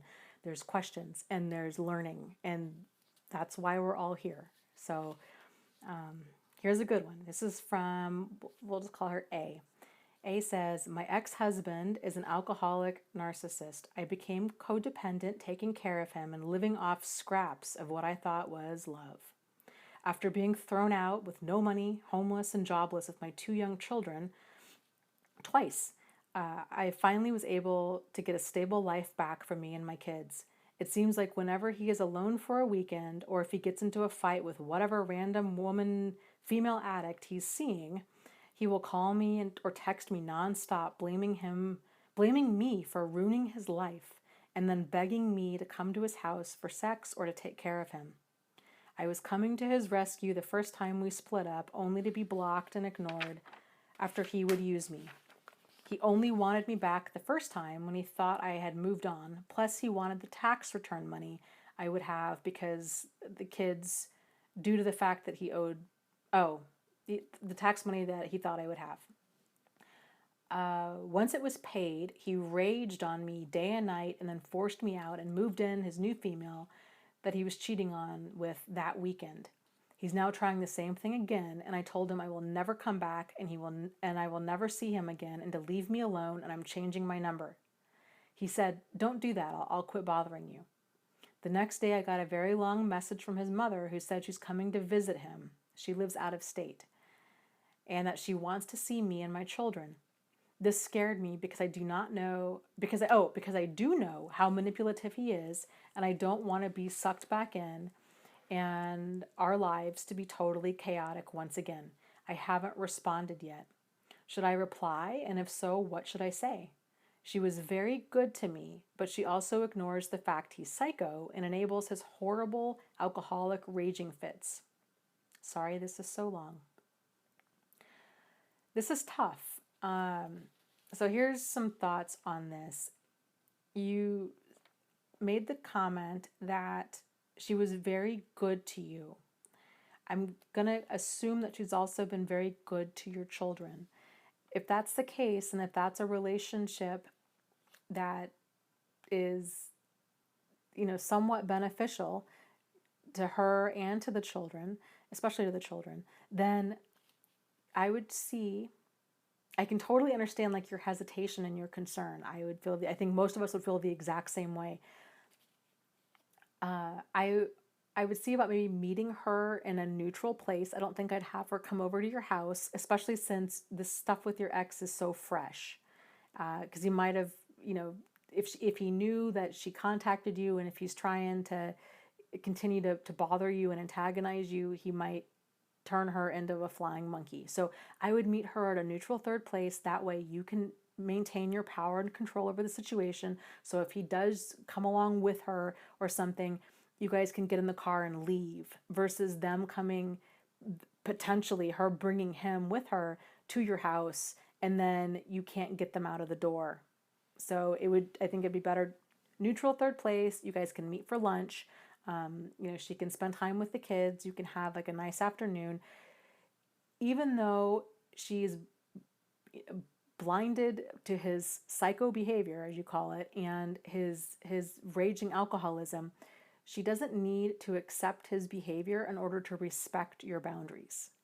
So if you make it very clear to her, this is that you want peace in your life, that you're done with the chaos, you're done with the drama and the dysfunction, and that this is what you want in your life and in the life of your children, and that you're done, that you're not giving him any more second chances, that none of that is welcome in your home anymore.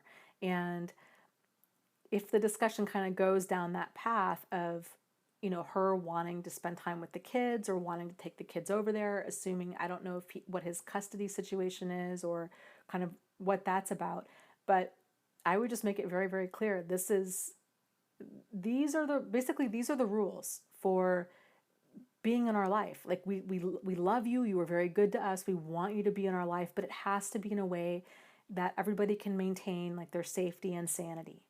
So if it goes past that, where, he's becoming abusive, like verbally abusive or physically abusive, or the kids are, any of that, then you're done and you reel things back. So I think it's maybe worth having that conversation with her, because a lot of people, especially when you've got a person that has all of this abusive or highly addictive or, addiction, these kinds of problematic behavior when they're family, it's amazing the stuff that people will justify and minimize because they don't want to see the truth because this person's family, especially, I would imagine, because it's her child. So trying to get her to see the light about his behavior is a lot like, trying to wrestle or trying to put lipstick on a pig. It's going to frustrate you and it's going to annoy the pig. And so it's just a battle that's not worth your time or energy fighting, but making your boundaries crystal clear is worth your time and energy. So I hope that was helpful. So they're all so good. Okay, this one is from Triss.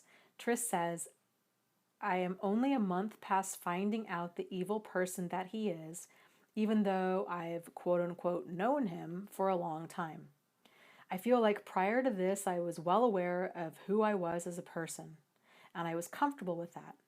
Now I feel like he has in some way stolen my identity, like the essence of who I am. I'm in my late 30s, and I feel like I have to relearn the basics of my personality. I know that will be a good thing in the long run, as I can become whoever I want to be. I can literally rebuild from the foundation up, but I want to know, is that a normal feeling? After being emotionally and psychologically abused, that you lose who you are? Great question, and the answer is yes, very much so, because emotional and psychological abuse, it grinds a person down slowly over time, and kind of, especially because there's generally a lot of like gaslighting going on by the other person, so they're denying your feelings, your thoughts, your reality, and they're replacing it with their own. So that in itself is it's incredibly crazy making, and it's very easy for a person's sense of identity and personality because it's basically being slowly and systematically erased, and it's being replaced by them. That's kind of the black hole, the energy vampire that is narcissism, problematic narcissism. So Very, very common. I love your attitude about it, though. I have to say, like, wow. Um, and yes, you're totally right. You can rebuild from the foundation up. And what is so cool about that is when our life, our personality, our identity has been blown into a million pieces, we get to choose which pieces we want to pick up and rebuild with. And so when you go about rebuilding your life this time, you can make it into the best version yet. And that it's very exciting. It's very, very exciting. It's I wouldn't wish it on anybody. I mean, I've been there. It's incredibly painful to be standing on, at rock bottom and your life is a pile of rubble around you, but it can be very empowering and exciting at the same time. It's one of those experiences. Narcissistic abuse in general is one of those experiences that is, if I had to say, like, you could find like a gift in this, that would be it. It really, anything is what you make of it, but there is so much value in having your life blown to pieces because you do get to rebuild it into what you want it to be, and you get to question every single piece every step of the way. So I wish you all the best in this next chapter, and I'm excited for you, and I hope you keep us posted on how you go, how this works for you, how you go about rebuilding, and what pieces you're gonna choose to rebuild with and why. So keep in touch. Let's see here. Oh, this is a good one too. I keep saying that, but there really are. There's so many good ones. This one's from Mary. She says, "Hi Dana. I've watched a lot of your videos and live streams on YouTube after the fact, as I'm based in the UK and the time difference means I don't watch live. My question is about anger. You were talking recently about getting past anger and said that if we didn't feel angry, that something would be really wrong. My situation is that I struggle to connect to my anger. I have long-term kind of this chronic disassociation or depersonalization, and my feeling is that if I could connect to my anger more, this would really help clear it up. What can you advise? I had a narcissistic father who had extreme rages, and that is one reason that anger has been difficult for me. Thank you. Thanks so much for your beautiful spirit and all that you do." Well, thank you, Mary. That's a really nice thing to say. I appreciate it. So I love this question because it's so insightful, with the realization of, oh my gosh, I feel like I should be angry, but I can't seem to get angry. And here's why. And so she was able to also pinpoint, this is a problem. Like, I am like missing this emotion. I'm not comfortable with it. I think it would be beneficial to help me move forward. And here's why I think I can't tap into this emotion so easily. That's amazing insight. So Mary, yay you for that. I am impressed. Here's something that I think helps people to get in tune with those emotions is to try to kind of provoke it within yourself in a safe way. So here's a good way to do it. So find something. Music can be good at this. Like finding music that brings out that like grr, like that feeling of intensity, that feeling of anger, or watching a movie that gets you really riled up, and to try to pay attention to how you feel when you're feeling these feelings surface, because it's so much easier if we can tap into like music or a movie, because it kind of bypasses like our logical thinking brain. It just hits that emotion instantly. To pay attention to how does that feel when that starts to surface, and what else is surfacing with that, and to try to write it out for as long as you can. Same thing goes with crying. This can also really help people that are like, you know what, I haven't cried. Like, I haven't cried yet, and I feel like I really need to have a good cry. to listen to sad songs, to watch a sad movie, to kind of help you bring up that feeling and then just let it go and just ride that wave for as long as you can. There's something very therapeutic about that. It's sort of like training wheels for these different emotions. And I would say too, again, support groups I'm always a huge fan of because you're not alone in this. And I think there's so many other people out there that have gone through or are going through things like this that they can give you, not just Mary, but with all of these questions, a lot of feedback as far as like what works for them. And that can be a really great way to kind of move forward with everything, but especially with exploring feelings in like a safe way. So there was a book, I want to say, I think it was that Complex PTSD book by Pete Walker, where he talks about feelings and like feelings surfacing and writing them out and kind of working towards like healing these different emotions. So there's my notes to that book are on my website, thriveafterabuse.com, under the book club section for that. And then you'll have like links to my different notes on each of those books. And then links if you want to go to Amazon or whatever and get those books. But, or you can get them from your library or what have you. But that was a really great book. And I thought was very insightful. It talked a lot about emotional flashbacks and all kinds of just kind of processing emotions, I guess, really. Very insightful. Somebody was just saying a book. Postmodern says he wrote another book too, Dana, called The Tao of Feeling. Have you read it? Is it good? Do I need to read it? Elise says, when my covert narc lived with me, I literally cried every day. Yeah, it's so interesting how different we all handle these emotions. Like some people, cry all the time, or they're so angry they can't even deal. I mean, they are just like a ball of just raw nerves, and any little thing just sends them over the edge. Trauma is so interesting how we all process all of this stuff so differently. And, there is no right or wrong way. It's just you're going through what you're going through. And it's okay. Like, it's okay. You're handling it.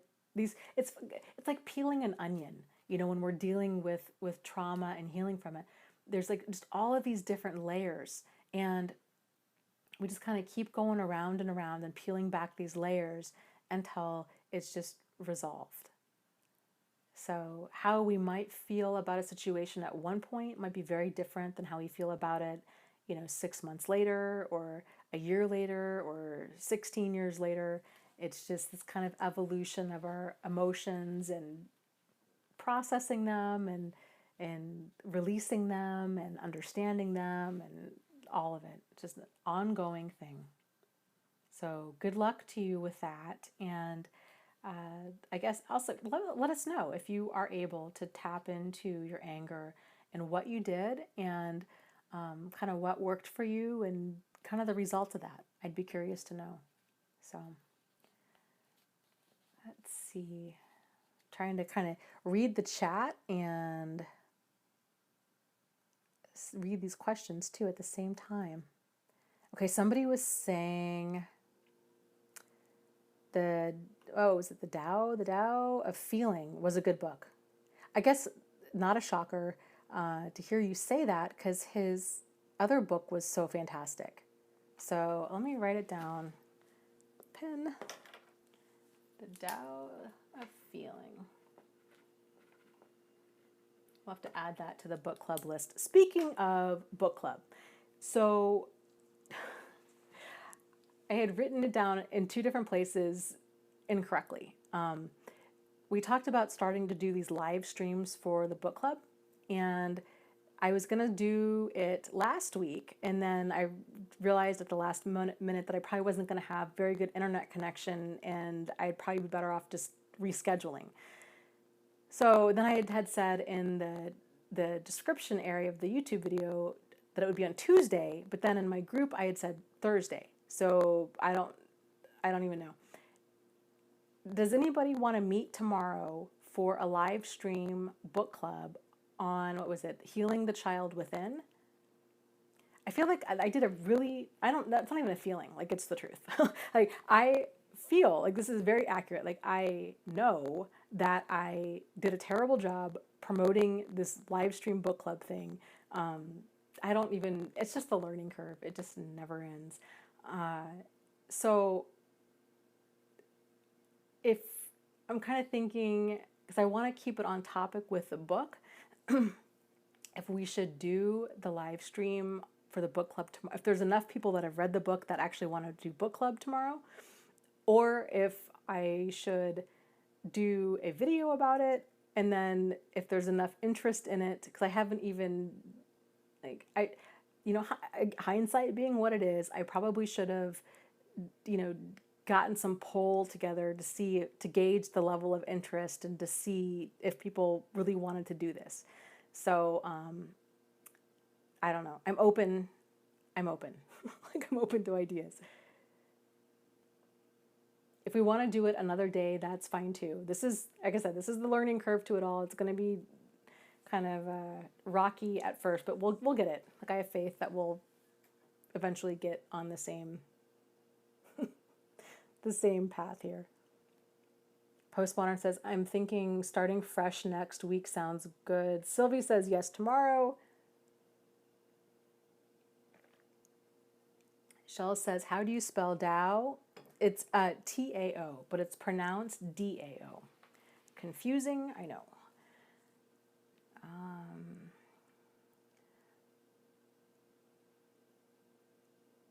Okay, oh, good. Yes, Very Foggy says, I am fine with not doing the book club live stream tomorrow.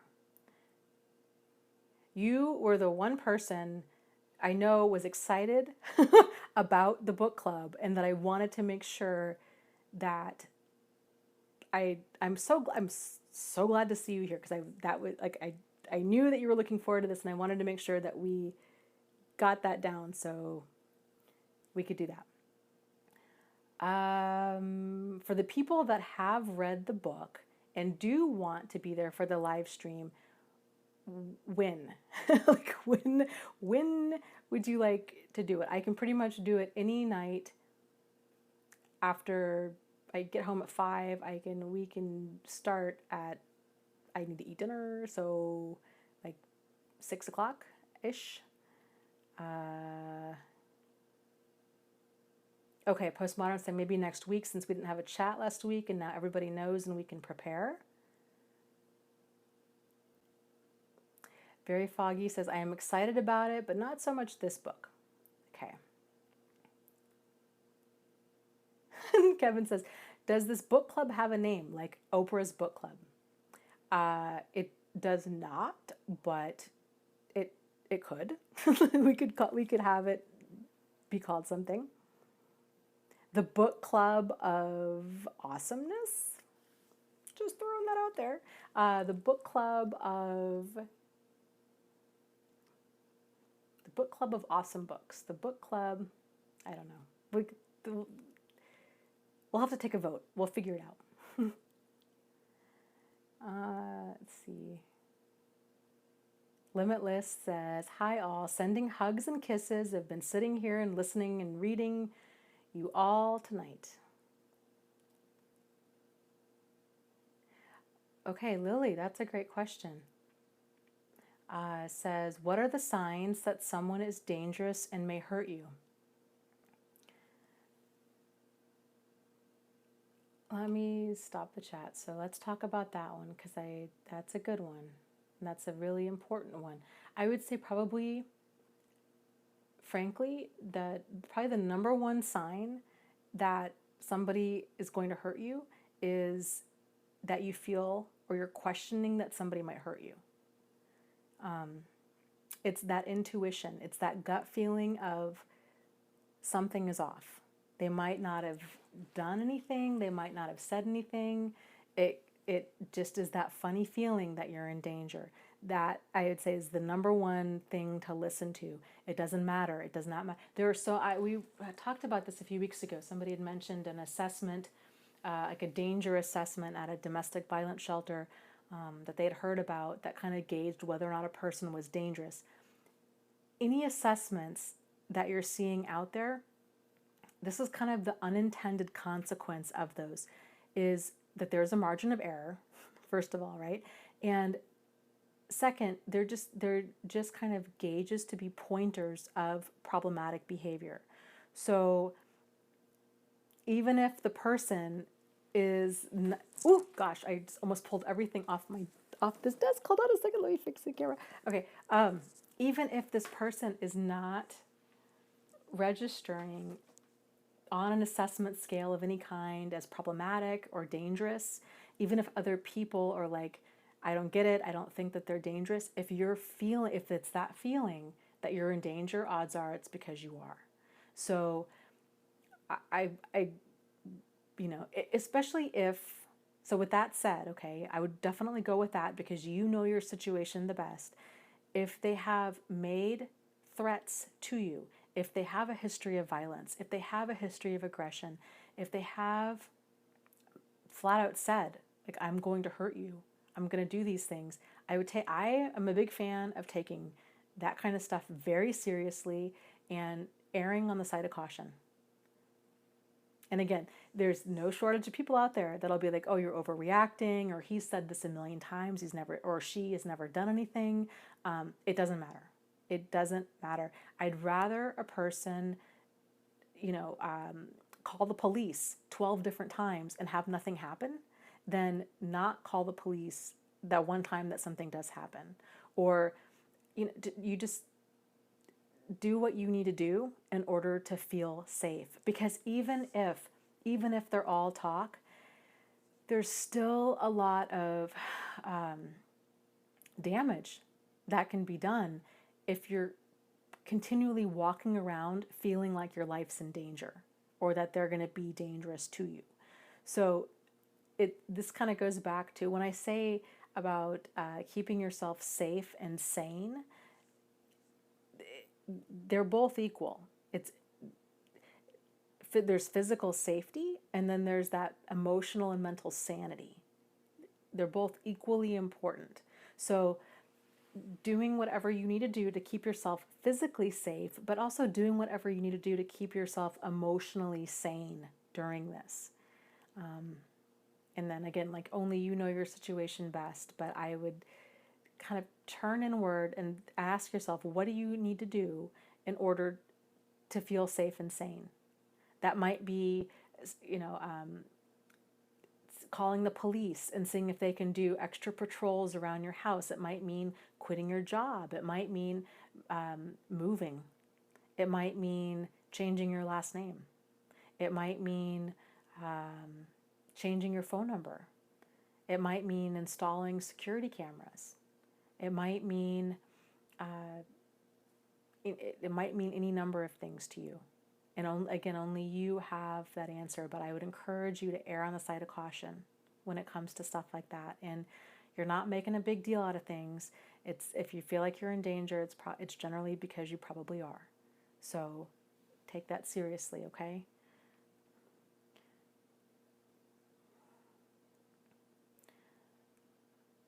Let's see.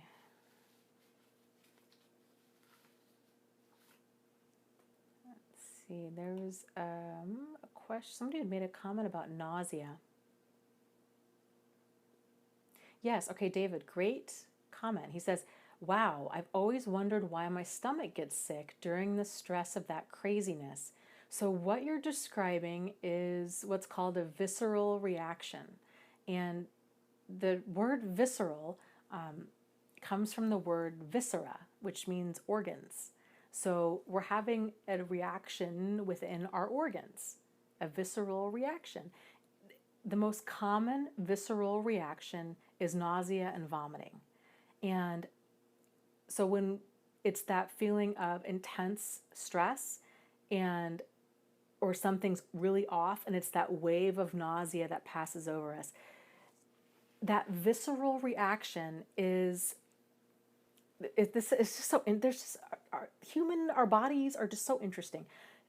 There is a true mind body connection. That's not just some like hippie woo woo stuff. There truly is a mind body connection. And so how that visceral reaction works is we have what's called the vagus nerve. And the vagus nerve runs from the bottom of your brainstem pretty much all the way down to like your colon. Like it just runs the length of our bodies, and it pretty much touches every single organ along the way. And so it's our bodies, all of these messages are sent kind of via this vagus nerve. And that vagus nerve signals it's our fight or flight. It signals all kinds of reactions to our body of, hey, this is what's going on. Hey body, this is how you need to react to it. And so when we experience stress, we experience adrenaline.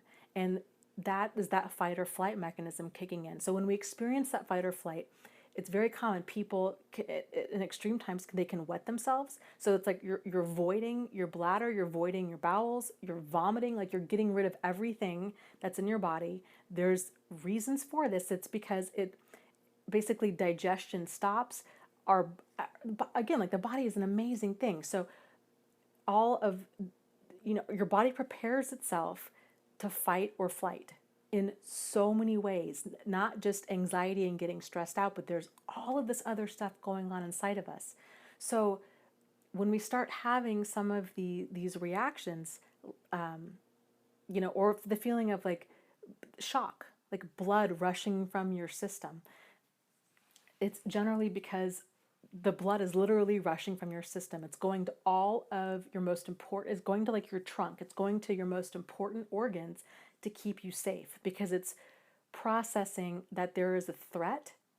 And so all of the blood like stops being pumped to, it's no longer going to every single part of your body. It's to keep you safe. So it's just so interesting. And so it's important that we pay attention to these feelings when something's off, because they're there for a reason. And so a lot of the time, here's something else that's really interesting about this too.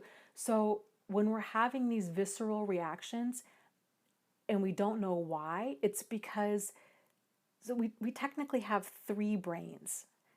We have what's called like our reptilian brain, which is the base part of our brain. That's right by our brainstem. It's like our amygdala and I forget what else is back there, but it's just very animal, very primal, but mainly our amygdala, which is the whole fear center, which is continually screening our environment for threats.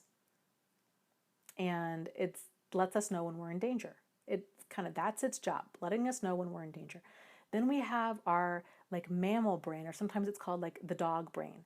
And that's the largest brain that we have.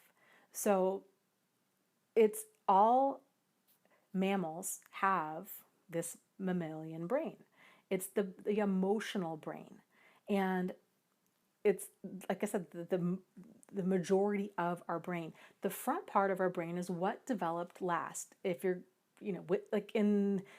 throughout evolution. So first it was the reptilian brain, then the mammalian brain developed around that, and then we have like the human brain, which is that logical, rational brain, which is the forebrain, the kind of the frontal part of our brain, the logic, critical thinking. So these other two brains, especially our animal brain, the reptilian brain, picks up everything. That's too much information for us to be continually thinking about. We would be so exhausted if we were continually thinking. I'm trying to like a computer, like we would be overrun with data, like we would crash. So this is why our brain, does the things that it does. So our brain processes information in like patterns and prior history and kind of what it already knows. So it doesn't have to continually think about all of this stuff all of the time. Where this becomes really interesting, because us human beings, we all think we have it all figured out. We are thinking logical creatures, and we're really not. If anything, we're rationalizing creatures. Very big difference. We're not rational, we're rationalizing.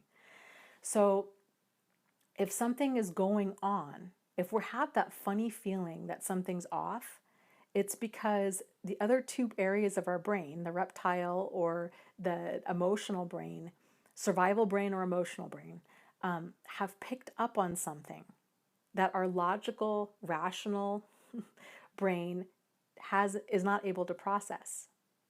And so because it doesn't make sense to us logically, because we're like, well, that's really weird. Why do I feel like something's off? Why am I getting nauseated? Why am I feeling like, I don't know. When we try to make sense of it, it's because we're processing it at a much deeper level. And because if it's not making sense to us, or we don't actually want it to make sense, because we want the situation, we want to keep on the path that we're headed, right? We want to stay dating this person. We don't want to necessarily know the truth. We're going to start rationalizing what we're experiencing. So this happens all the time, all the time. Here's an example.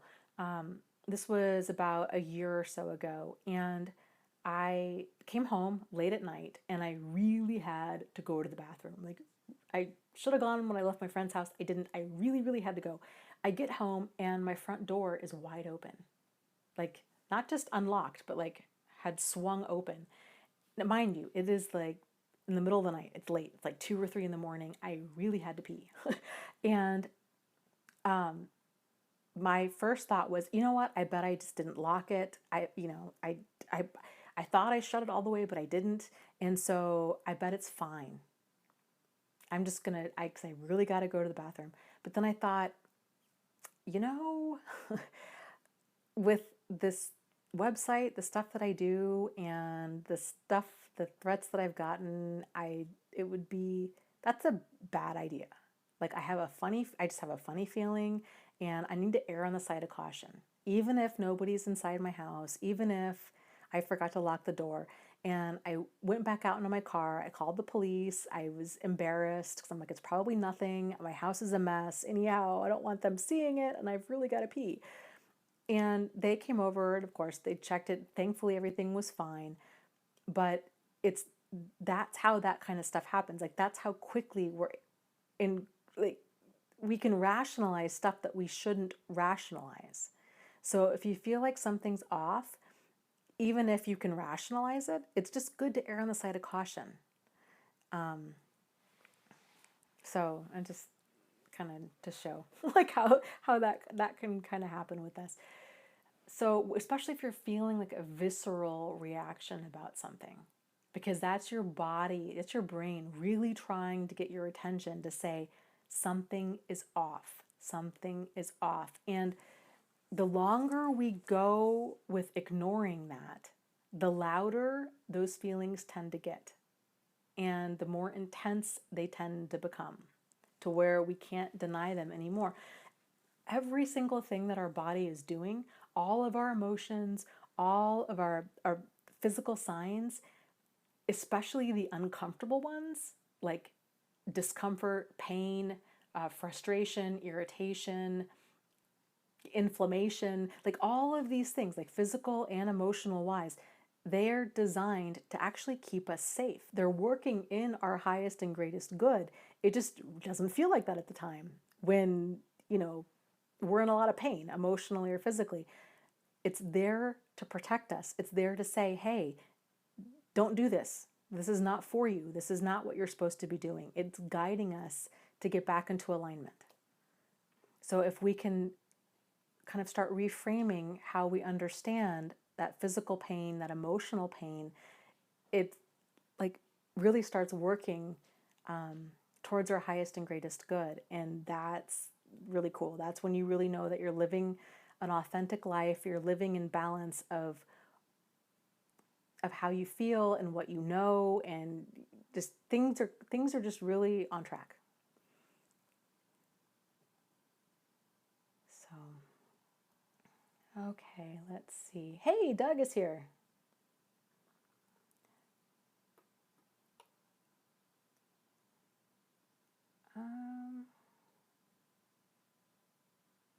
Yes, Shell says, the something is off was there when I first met my ex. I kept thinking I was being unfair to her, that she had a bad upbringing. Yes, that's so many of us. And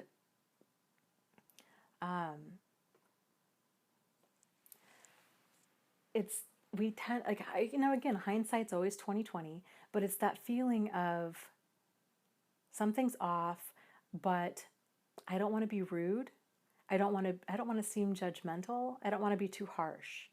And there's a lot of different reasons people do this. Sometimes it's cultural. Sometimes it's just kind of how we were raised.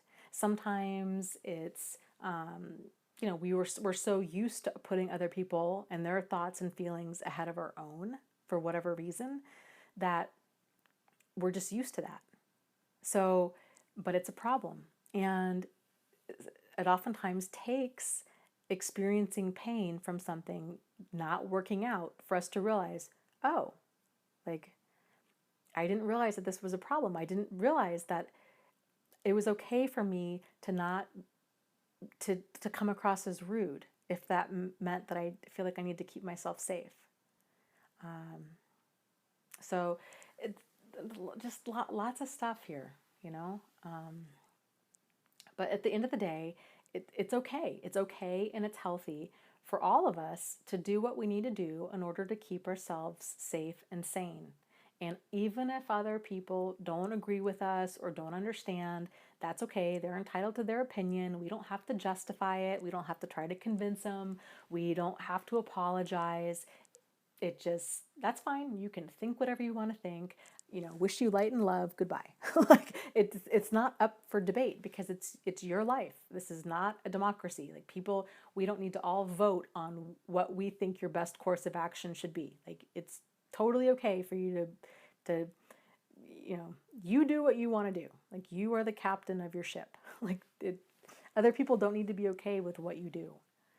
So, and that's the thing with emotional manipulators, they do a great job at manipulating pity and sympathy and fear and these kinds of, especially pity and sympathy.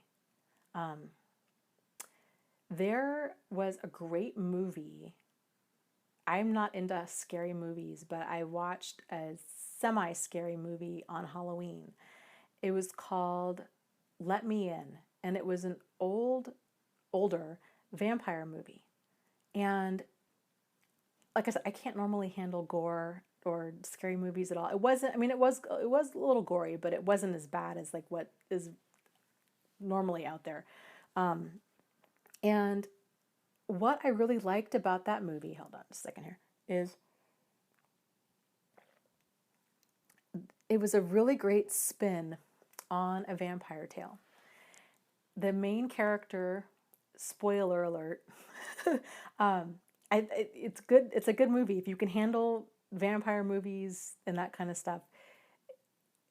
The main character, who is a vampire, is a 12-year-old girl. And of course, she's a vampire, so she's like several hundred years old.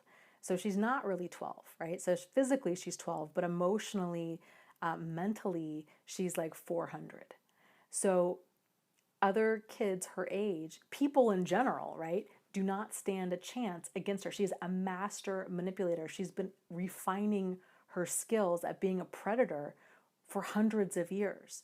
And the way, just the movie was so good, as it did such a great job at showing how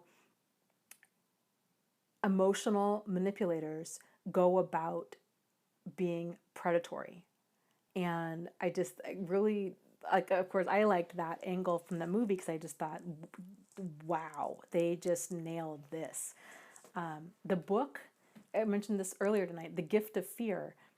Also, he has a few stories in there about, manipulative people and how they go about, kind of their predatory actions. And that book can be very triggering. So I'm not sure if I'd necessarily recommend it to anybody if they're feeling, kind of fragile. But it is a good read. And he does talk about that a lot, about the feelings of fear, and that it's there, to help guide us. And it's important that we listen to it. And he talks about women especially that, don't want to seem rude. But I think really, frankly, I think that's men and women. People just don't really want to be rude, especially if nobody's given us an obvious reason to be rude. But feeling unsafe is reason enough to kind of break those social norms and excuse ourselves, to cross the street, to lock the door, to risk being perceived as rude. It's okay. They'll get over it. No apologies needed. So,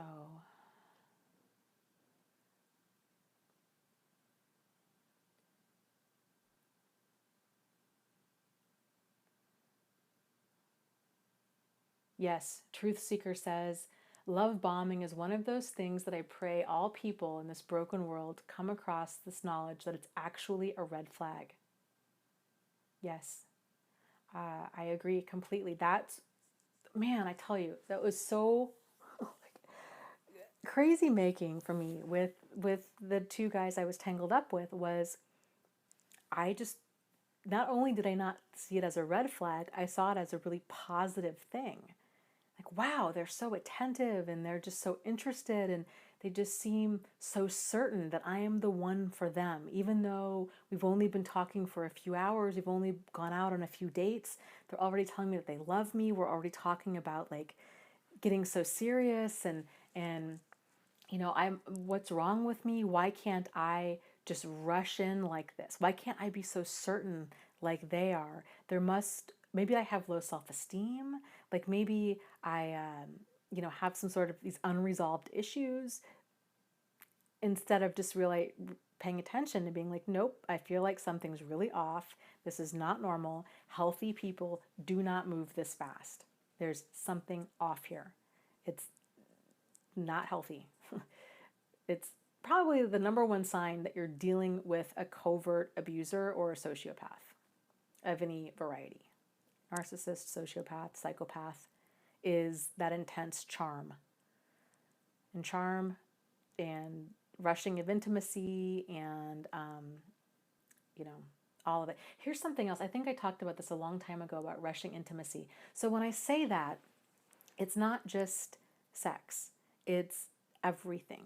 So when you're with an emotional and again, this movie that I was just talking about, the Let Me In vampire movie, does a great example, shows this in a few scenes where it's this manufactured vulnerability. So it's a person that's sharing fake stories, pretending to open up. Because how people operate is if I tell a person, like if any of us, right, like if we're meeting for the first time, and this is how friendships develop, like there's a normal, like that's what makes it so difficult, because it's all of this behavior is normal to an extent, and it's the extent part that's where the red flags come into play.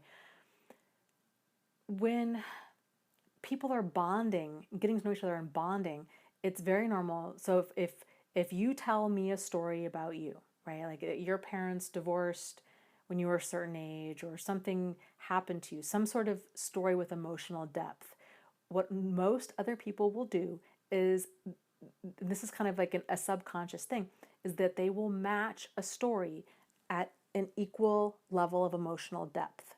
So if you're telling me about, it's a way of feeling safe with that person. So you've told me about your parents' divorce. Well, then now I might tell you about my parents' divorce, or I might tell you about something else that really happened that's about as equally traumatic in my life. That's how people bond. Totally normal. when you're dealing with an emotional manipulator, they will tell you things that seem like they're really opening up to you, but none of it's true. Or it's a kernel of truth wrapped in a big ball of a lie. So they might tell you, Jack told me all of these intensely deep stories about his time in the military. I mean, it's embarrassing to say, right? Because hindsight is what it is. About his time in the military and the things that he had seen, the things that he had done. He cried. He was very, seemingly very sincere about what he was saying. And it wasn't until several years out of that relationship, it wasn't until I started probably a year into my YouTube channel that I realized from talking to other people of, oh my gosh, I bet none of that was even real. So it messes with your mind on many different levels, but that's what they do. That's how they manufacture that level of intimacy and depth with other people quickly. We mistake that as this intense soulmate connection. The whole thing is manufactured. They are telling you what you want to hear. They're assessing what you're looking for in a partner. Here's another example of this. So I am a huge animal lover. I am the person, animals find me. Like, I'm continually finding stray dogs, and I have adopted many an animal. I've had turtles, I've had fish, I've had like random animals just get sent my way, which I'm fine with. But that's a big part of who I am. And people that know me know that about me. So Steve, in part of his trying to lure me back in to the dynamic, told me this whole story about how he saw two dogs running, I think like in the rain, and he stopped and picked them up because he knew that would be, and one of them like peed in, I mean, it's this whole story, like one of them peed in the car, and then it took him like 2 hours to clean out his car, but he stopped and picked up those animals because he knew that was something that I would do, and that him doing that made him feel more connected to me. Why would anybody lie about that? Well, because it is that pity ploy. It's that bond. It's that, hey, this is important to you. This is important to me too. And of course, during this time, I was talking with his wife, who I did not realize was still in the picture. And so whenever he would text me or call me, I would then turn right around and forward all of those messages onto her, and she would do the same. So we were very transparent about what was being said. She was like, "What? That never happened," because he was living back with her. She's like, "No, this did not happen. He did not clean out the car. It wasn't even raining today. Like, none of this even happened." So it's all, when I say the term emotional manipulator, I mean it. I mean it in ways that you probably can't even begin to wrap your mind around how a person could manipulate emotions. Any emotion you have, they can manipulate. So I mentioned this, I think, in the last live stream. There's an acronym that is used, most common ways that emotions are manipulated. And the acronym is FLAGS. It stands for fear, lust, anger, greed, sympathy. Those are the most common emotions and the most primitive emotions that can be manipulated and then exploited. So, again, Ted Bundy is another example. He lured women to their death by pretending to have like a broken arm or a broken leg. And he was this very handsome, charming guy. He would wait outside in parking lots, and he would target certain women and would say, I can't. Can you please help me? Can you just please help me? And these women would be like, oh my goodness, because they're not threatened by him, because here he is immobile, right? He's got like a broken leg or something. Their defenses are down, and then that's when he swooped in. So these are the kinds of things that they do. They assess for, and again, any normal, decent human being is going to have vulnerabilities. It's good for us to be aware of what our vulnerabilities are at any given point in our life, and to just pay attention to how you feel. And if a certain person's kind of honing in on these different vulnerabilities, and then to always err on the side of caution. So if you have that situation happen where you're in a parking lot and you're like, this person's like, oh, can you help me? And or can you give me a ride? I have no money and it's raining and if you're not okay with that, that's okay that you're not okay. So that, just to kind of reinforce that.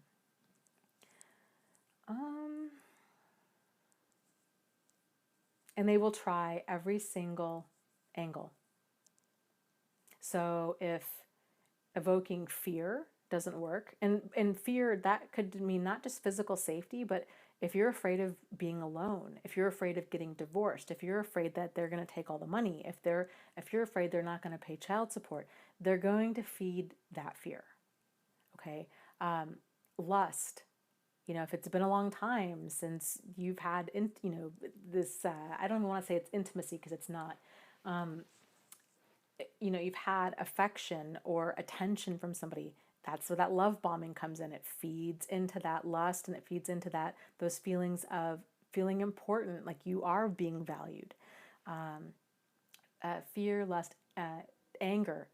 So anger, I think, is a really easy emotion to be provoked in other people. They love to do this. They love to provoke and provoke and provoke, and they know what they're doing. That's the intention of it.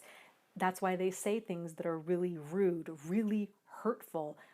They're trying to provoke a reaction out of you. That's the goal. So knowing that ahead of time, you can kind of not try to anticipate that and then not give them the reaction that they're looking for. Fear, lust, anger, greed, money. You see this with like online scams all the time.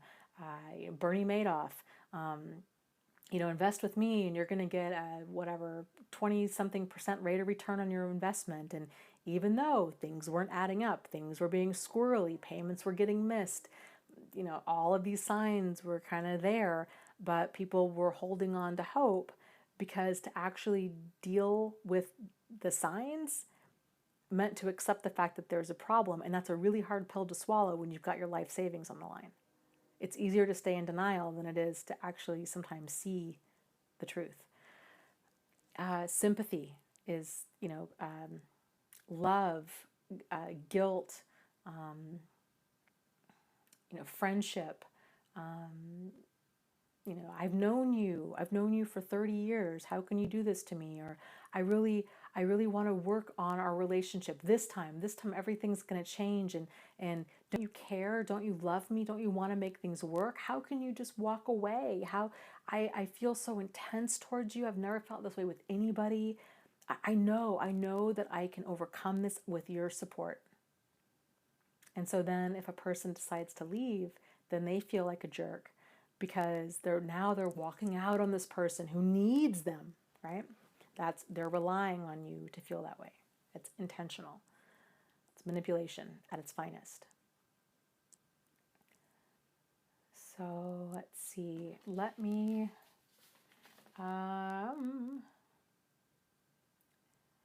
read some more questions here. Okay, so this is from Melissa, who says, about 7 years ago, my husband and I began our journey, and I should have known something was off then. I will never regret my decision to stay because of my beautiful little princess that would not be here otherwise. I'm just a little curious, and I apologize if this gets long, but for our entire relationship, my husband has constantly questioned me about my other sexual partners and the size of their penis. Mind you, I have had 5 sexual partners, including him, and he, on the other hand, has had too many to even count. He and I separated about a month ago for about 4 months per my not wanting to continue being questioned about this. I completely left the state, and in those months, he only did not come see me on his days off once, which I didn't particularly agree with, but I had said we would try and work things out. He agreed he would not do this anymore, and then called me a liar when I answered his questions honestly. He has now started the behavior back up again with a vengeance, and when I didn't comply, he has now resorted to stating that I'm a liar and that I've probably cheated and that he wants a lie detector test And his newest thing is that he now wants to die. I've always felt he has had some sort of personality disorder due to his constant paranoia and deflection. I am just curious if this unusual sexual behavior is part of narcissism. He works 2 weeks on and then 2 weeks off and has told me he was having to stay later at work and then shows up at home thinking he was going to catch me doing something. So yes, something is definitely off. I don't know what this is about, if this is personality disorder or some mental illness or a little bit of both, but very problematic behavior. What you're describing to me is projection. So this is very, very common. Projection is such an interesting thing. It's a psychological concept. It's something that all people do, but especially emotional manipulators of any kind. So people project when they have uncomfortable thoughts or actions that aren't in alignment with kind of who they think they are. So for example, if I think that I am, if my identity is that I am faithful and monogamous and a good, kind partner, if I start having feelings to the contrary, like I'm unhappy, I am, lusting after somebody else, or I'm cheating, then if I'm not okay with those thoughts and feelings, I'm going to project, like a movie projector, on to that person that I'm having those feelings about. It's the weirdest thing, and we all do it to some extent, some of the time. But like I said, with emotional manipulators, they do this often. So it's interesting too, because when a person is projecting, it shows you what they're really thinking, which can be terrifying. So when somebody starts accusing you of strange behavior out of the blue, or they start telling you about these weird dreams or weird thoughts that they've had, or just talking strange, it's generally because they're having these thoughts and they're not able at a cognitive, like frontal brain level, to actually process them, but they're still coming out. It's weird. So if a person starts accusing you of cheating, odds are they're cheating. If a person accuses you of, or starts saying things like, I had this dream last night that you died, odds are they're thinking about you dying. If they're saying, are you stealing from me? Or they're accusing you of anything, odds are that's what they're doing. So it's important to really pay attention to what someone is saying when they start accusing you of strange things that you're like, I don't even know where this is coming from. Especially to this level where he's insistent. He's not only incredibly insecure, and it sounds like he's really paranoid, and he's projecting. When a person is in that mind frame, it's very, very, very easy for them to get it in their mind that you are the enemy, that you have done them wrong, and for whatever action that they take to feel completely justified in taking it, because in their mind it's self-defense. So this to me is very problematic behavior, especially the fact that he's talking about him wanting to die. So he may or may not actually be suicidal. Again, I'm a big fan of just taking things seriously, erring on the side of caution. I think this is worth a call to, I would call maybe non-emergency police. I would consider protecting yourself. Because when you get people like this, with this kind of a mindset where they're paranoid and they're projecting, and now you're the problem, if they're already feeling suicidal, because in their mind it's because of you, but you haven't even done anything, it's not a far stretch for them to become not only suicidal, but homicidal. Because in their mind, your actions are the problem, even though you haven't done anything. So that's something that I just would really be careful. Do what you need to do to stay safe and sane. I would distance yourself, and I would just really take extra precautions. If he starts talking that he's a danger to himself, if he's saying, I really want to die, then I would encourage you to call 911 and to let them know what's going on. And they will be able to get him, hopefully, the help that he needs, at least get him in for some sort of evaluation. So, because that's the thing, if a person is suicidal, they're not in a stable mindset. So he might be saying, I really need you. I really want to talk to you. I really want you to come over. That can be potentially dangerous. So, and even if you don't think it's dangerous, the right people to help him get the help that he needs would be an emergency response team that's trained in this. So I would just call 911 and deal with that if he starts making threats like that.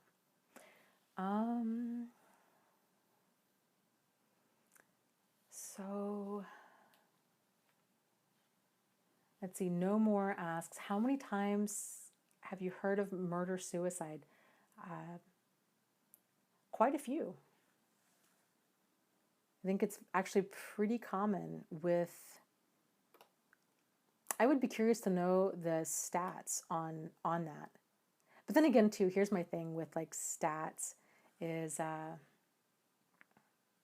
don't think that they're accurately being measured, because so much of what's considered abuse or like domestic violence, it tends to be just be like physical abuse. So how all of these numbers are even tracked to begin with, I think it's like, it's just, you know, like, it's so, it's like not the full picture.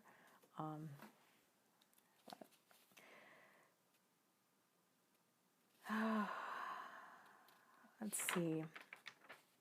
Let me see if I can get some more.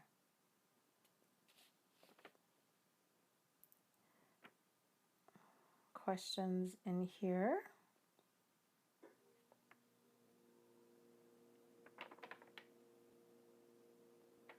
Okay, I'm going to kind of condense this question. So this is from quote unquote Reagan. Reagan says she was involved with a covert psychopath and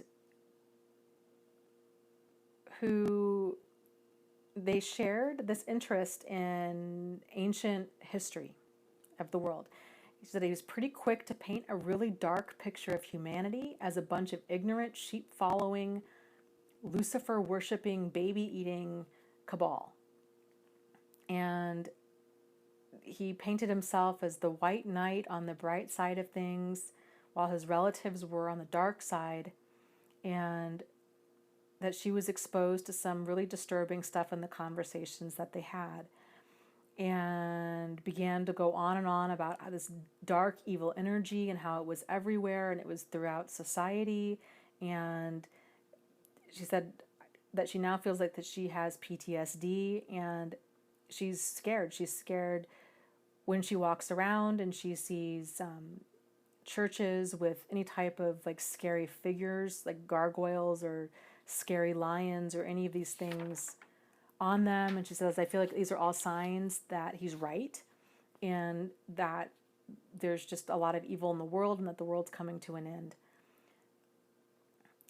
She says it's been very difficult to live this way, and the bind that keeps me missing my oppressor is the thought that he would turn out to be right in the end, and that if I left him, I would be losing a valuable source of information in protecting myself with the world coming to an end and all of this evil.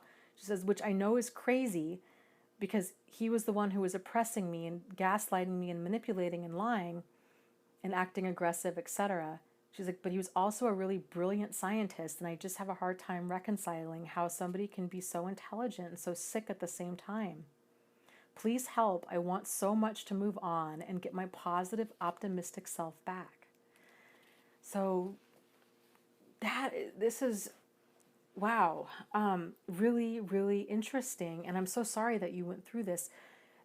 This sounds very much like these types of intense beliefs that are along the lines of like a cult, which cults are also run by emotional manipulators, right? They're very charismatic, they're very convincing, they tend to manipulate in these ways, right? The fear, which is, this is what this is: fear, lust, anger, greed, sympathy. So very fear-based. Either we do this, like, I kind of, they have all the answers, and that if we don't do these things, then it's going to be the end of the world. There's going to be all of these dire consequences. And so when intelligent people, which it sounds like you are, when intelligent people get roped into this kind of stuff, it's this kind of slow descent into madness, and like any other abusive relationship. So, because cult leaders, people that have these really extreme belief systems like this, that they use to control others with, they tend to come off as very convincing, and there's something charismatic about them. If they didn't have those qualities, then what they were saying wouldn't work. Like, it wouldn't be convincing. So it's, a lot of actually very intelligent people tend to get tangled up in cults. And it's because they are so intelligent that that front part of the brain that we were talking about earlier, that it switches from rational thinking to rationalizing, just for the reasons that you were saying. So here again, you're trying to make sense of, here's this person with two very different sides to themselves. You've got this guy who's an absolutely brilliant scientist. He's maybe excelling in his field. He's incredibly intelligent. He's articulate, worldly guy.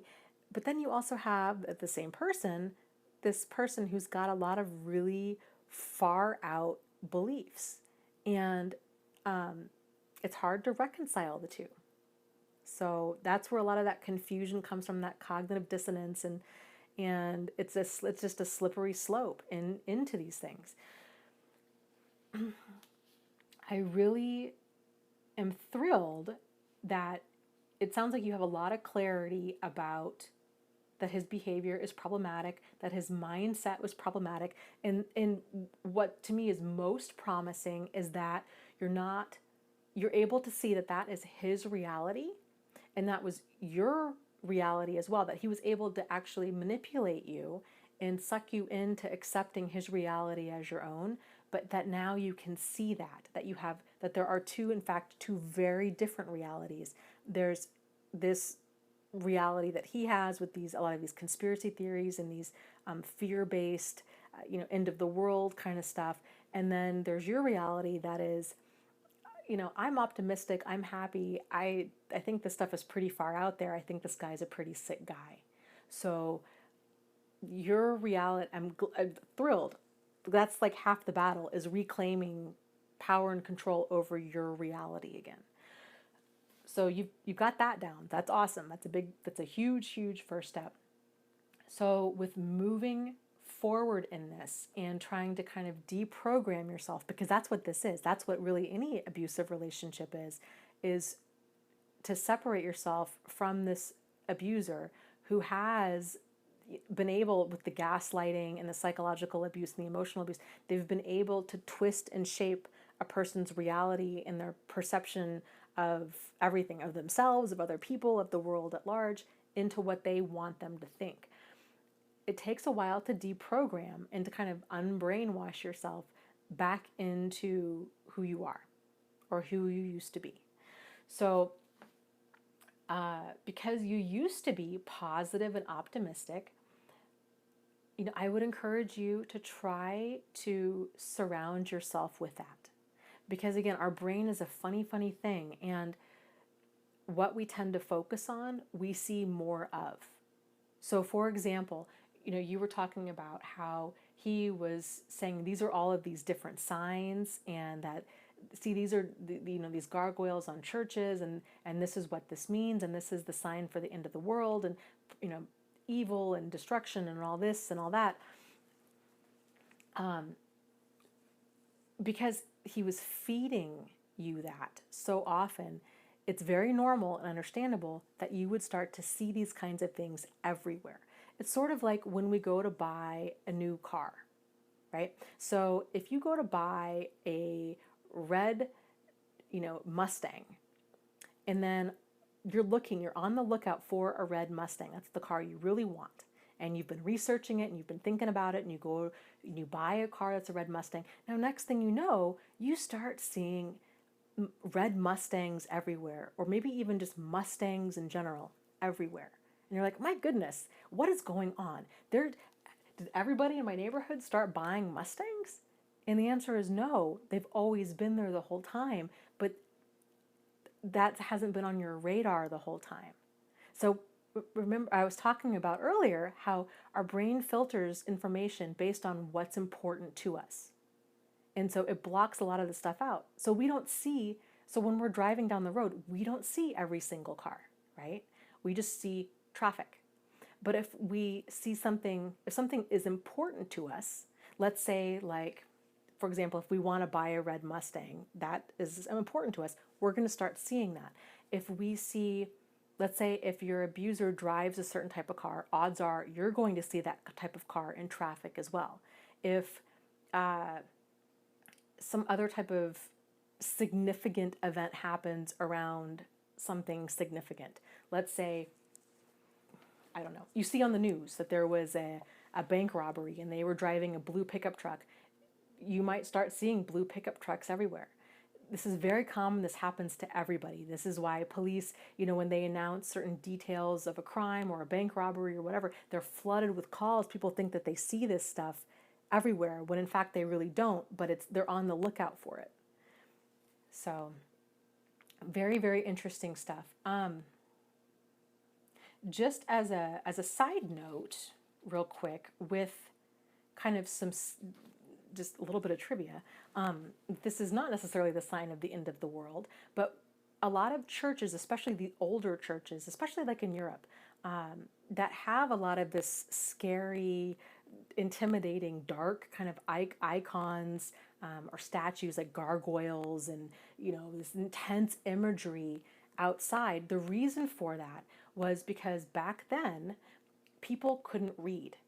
And so they would go to church because the priests were educated. The priests were the ones that were able to read, Latin or Greek or Hebrew, and they were able to read the Bible. Well, and I'm sure this is the same in pretty much any culture anywhere around the world. So they controlled religion, which is very powerful. So there was a lot of, to kind of get through to people what they wanted to do. There was a lot of corruption in the earlier churches. This is anywhere where there's power and control, there's corruption. It's the whole saying of, absolute power corrupts absolutely. This isn't necessarily a sign of the end of the world, but I think it does tend to be a sign that there's a problem when you've got people that have absolute power and you've got other people that are vulnerable who have to rely on another person to tell them things, right? So especially when it comes to stuff like that. So a lot of the imagery that you see in these churches, it was designed very specifically and intentionally to provoke certain emotions. So at the core, it was very simple because people back then were very simple. You're talking about a lot of like farmers and kind of salt of the earth people who didn't understand, who didn't, they probably never even went to school at all. So they had to keep the message very, very simple. Very simple. You believe in this, you get pleasure, you go to heaven, right? You don't believe in this, you get pain, you go to hell. Pretty cut and dry. Which decision do you want, right? And so there was a lot of like pressure and persuasion. And so that symbolism was to really reinforce what they were talking about. So people knew at a glance, like it was a reminder, like pain, pleasure, like, okay, I better act right because I don't want that. That's scary stuff. So, and there's all kinds of conspiracy theories surrounding all of this, but it's, worrying, about this kind of stuff. Yes, there are a lot of really bad people out in the world, but you know what? There are a lot of really good people out in the world too. And as far as worrying, the problem with worry is it can feel so productive. It can really feel like we're doing something, like we're keeping ourselves safe if we can just worry about this more. Like we can just worry ourselves to where we stay safe. But worry isn't productive. and it doesn't help keep us safe. So because there are a lot of good people out there, and because we tend to get more of what we focus on, it really does help to try to focus on things that you do have control over and that do make you feel positive and optimistic. So it's intentionally feeding your brain positivity and things that make you feel good. This isn't to say that you have to like live in denial about the reality out there, but really a lot of reality is kind of what you make of it and what you feed your brain. So, going to different websites that are all about positivity and affirmations and thinking about what did you enjoy back then that made you feel good and what lifted you up and what made you feel optimistic, and doing more of those things again. Even if you don't necessarily feel like it, it's okay. Just surround yourself in that environment and it'll start slowly becoming more of like a new normal for you. Your old normal. Your old normal will now become your new normal. Kind of once you're around people that have a healthier, more positive mindset. Another thing that I wanted actually two more things that I wanted to say about this had to do with the value of, regardless of kind of what faith you are, the Serenity Prayer. I absolutely love this prayer. Again, it doesn't matter if you're Christian or not. I think there's a lot of, this prayer is very profound. And if you're not familiar with it, it goes, Dear God, or insert name here, please grant me please help me to accept the things I cannot change, the courage to change the things I can, and the wisdom to know the difference.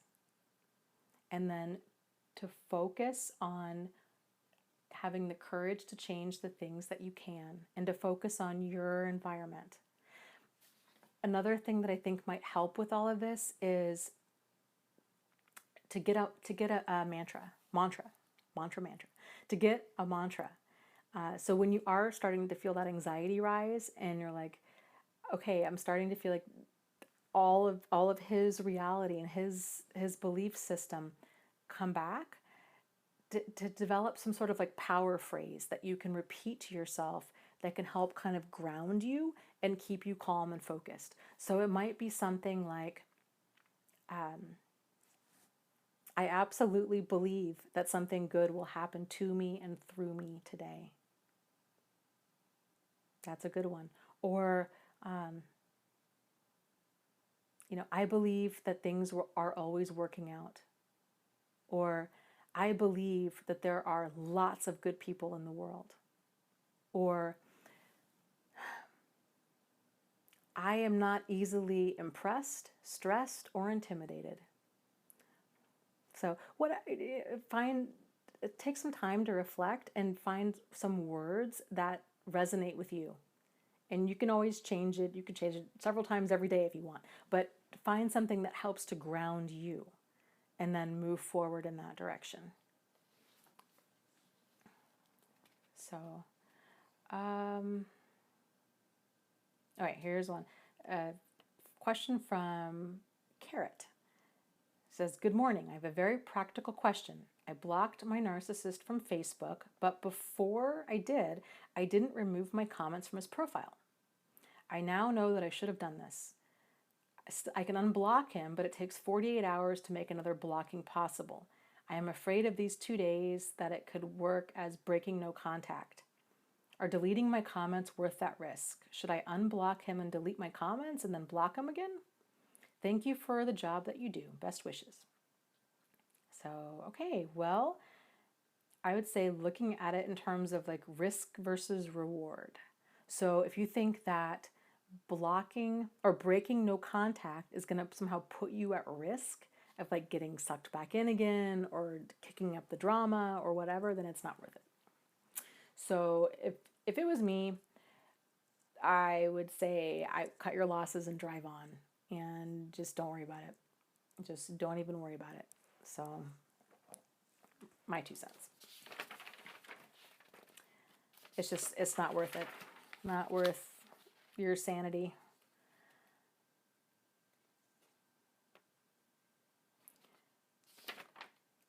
Okay.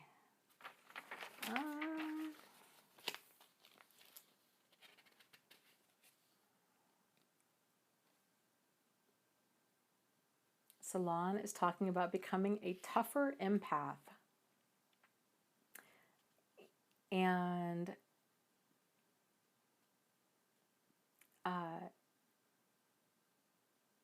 yes, I think with that, because I honestly feel I had never heard the term empath until like maybe probably 8 months ago. And it's just like the weirdness of all of this never seems to amaze me, never ceases to amaze me, and it never seems to end. I had never heard of that term before, except on Star Trek, like with Counselor Troy and like her people. But when I was reading the description of it, I'm like, oh my gosh, this is me to a T. Like it's really, really wild. And so, I made the decision a long time ago because these situations, this kinds of trauma, this is how people become like bitter, jaded, old people who like yell at kids and, are just grumpy and miserable. Like, and I don't like, I don't want to be that way. I don't want to be that way. And I don't want to change who I am.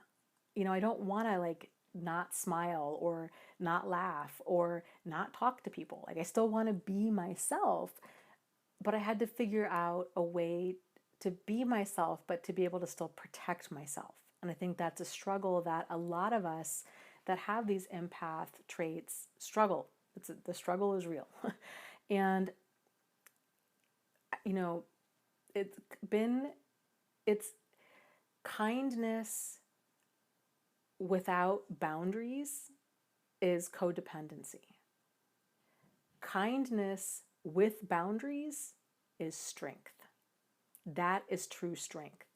And unfortunately, so much of what we think is strength, bullying, being aggressive, that's not strength. That's insecurity. That's aggression. That's the weak person's way of trying to be strong. True strength is walking in authenticity, knowing who you are, being able to be kind and compassionate and giving people unconditional love, but still having boundaries. That's power. That's strength. That's maintaining your power and your control and realizing I am not, there's life is full of highs and lows and things happen and there's trauma and it's all unfortunately part of it. But we can make the decision of that we can't necessarily control what happens to us in this life, but we can control what we do with it and we can control how we interpret it and if we make it work for us. So, yes, these kinds of situations really can make us a much stronger empath because before, when I gave and I gave and I gave and I gave and I gave and I gave, I didn't know how to be any other way. It didn't even dawn on me that there was another way. It was just, that was so much of who I was. And it still is so much of who I am. I love this. I love doing these live streams. I love talking to people. I love helping. I love empowering people. I love all of this. I can't imagine not doing this. It's such a core part of who I am. My guess is it's probably a very core part of who you guys are too. But there's just so much strength that comes from having that within our personality, but within boundaries. That's strength. So, yeah. Okay, let's see. There's a gal here, kind of long story short, she was talking about starting a YouTube channel like mine in Israel, in Hebrew, because she's sent them to my videos, but they find it hard to listen and understand because it's not in their native language. And she would like to do this, but she has, says, please keep in mind, Israel is a very small country, and my ex and I have a young child. Should I do this? So again, this kind of goes back to risk versus reward. If this is putting you or your child or both at risk, I would not do it.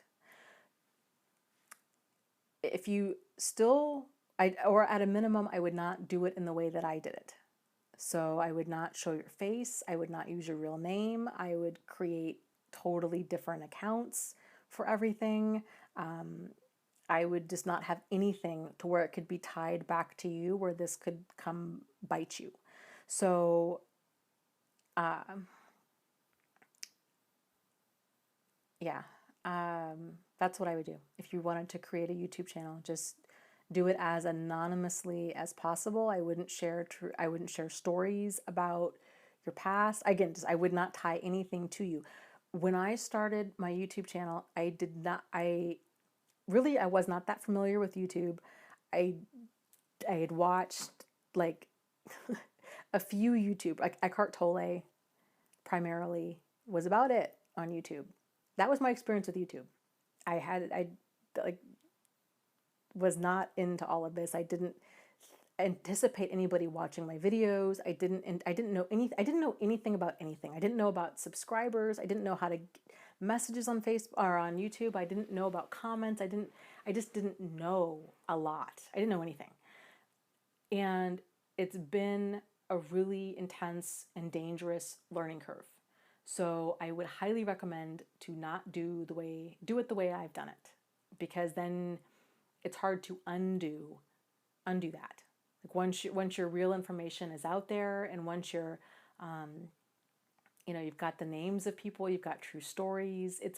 I just naively thought, ignorantly maybe, thought that I would be able to keep these worlds separate. I really thought I will just have my YouTube channel be named one thing, and then my name will be different, and that these two worlds with my quote unquote real life, right, of my job and my family and my friends and all of this, they will never know about my YouTube channel or my website unless I tell them.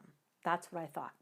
I was wrong, really, really wrong. So in a very short amount, and it was things I didn't realize, like certain email addresses were used for different accounts, and people could very quickly and easily cross-reference things. And I didn't realize how social media worked. So if I had liked something on Facebook, I didn't realize that other people could see that I had liked that. And there was, just ongoing issues, threats I've had, just ongoing, all kinds of issues. So erring on the side of caution, and realize whatever you put out there on the internet is out there forever. So make sure that that's something that you're okay with having your name tied to. And if it's putting you in danger or harm's way, I really wouldn't do it. Or if you do go about it, do it as anonymously as possible. So that might mean changing your voice, getting animations done that have somebody else's voice, not showing your face, definitely not talking about where you live, or showing any of like your neighborhood, anything like that. So just be safe, be very safe.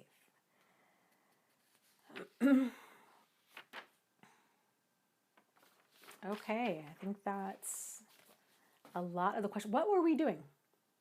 As far as book club, did we land on that? Kevin says we could use the Batman voice. Oh my gosh, we could totally use the Batman voice.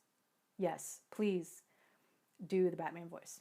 Like we could make a bunch of narc videos and talk like this. Gotham late at night. That's my Batman. So it's not very good.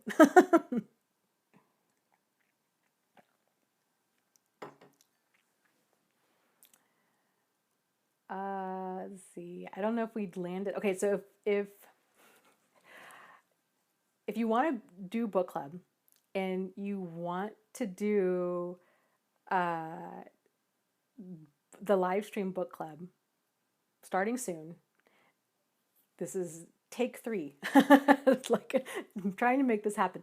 Comment down below, and I will be on tomorrow, probably the day after tomorrow, reading comments and trying to get on track with all of this. And then we'll land on something, and I will do a short video about what we've landed on with book club, that we can get on track with this, and then we can just hopefully stick with it. So yeah, Cecilia says, some of the first videos on the subject of narcissism I saw were 3D animated characters with the weirdest robot voices. And then Limitless says, yeah, it was Be Good 4000. Yes, great information, and yes, really weird, but great information. And I think it's actually really helpful because there's that, it allows for that level of emotional detachment because you're watching probably a similar situation that you've been through, but it's like these other people are going through it. So like, of course, it's so much easier, right? Like for all of us to see a problem in other people or like in another situation than it is in our own life. But it's because we have that emotional connection and that involvement with our own stuff. That's why we can see things clearly in other people, but not in our own life.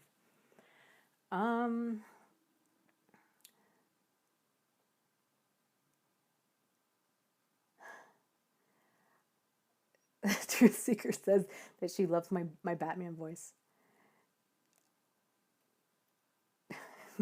Yeah, I should probably keep my day job. I don't know if let's see. Well, thank you guys so much for being here as always, and comment down below about the book club, and then we can go from there. We'll figure it out. I promise we will get on track with this. Yes, we will. So let me know down below in the comments. And thank you again so much for joining me. I just really appreciate you guys and appreciate all the insights and the support that you guys give to each other. And so, oh, we got one more question here real quick. Valenta says, do you think it's common to have this type of toxic relationship when the other is from another country? My ex is German, and I used to rationalize some of his behavior, like the lack of affection. Oh yeah, we rationalize all kinds of things. So it tends to be, a lot easier, maybe probably common, for us to rationalize things if it's foreign to us, because then we don't know. So my ex was German as well, and it was the same. Well, one of them was. It was the same thing. Like, well, maybe this bizarre behavior I'm experiencing is because he's German. And of course, now I have all these people that are from Germany like unsubscribing to my channel as we speak. But it's not, right? It's because I was trying to make sense out of this strange behavior that I was experiencing. Because it didn't fit into everything else I was seeing, I chalked it up to, well, it must be because he's German. Very understandable. I get this question a lot. People are like, well, maybe it's because of our religion or our culture, or maybe it's because they're from another country, or they had some sort of certain upbringing, or because they're older or younger, or because they went to college or they didn't go to college, or maybe it's because they have a certain job. Like, there's a million different ways we can rationalize things. But at the end of the day, problematic behavior is problematic. It does not matter what, gender, age, size, strength, nationality, religion, sexual orientation, socioeconomic level, you name it. Problematic behavior is problematic behavior any way you dice it. So it's not a German thing. It's just a thing. It's a problematic thing. So,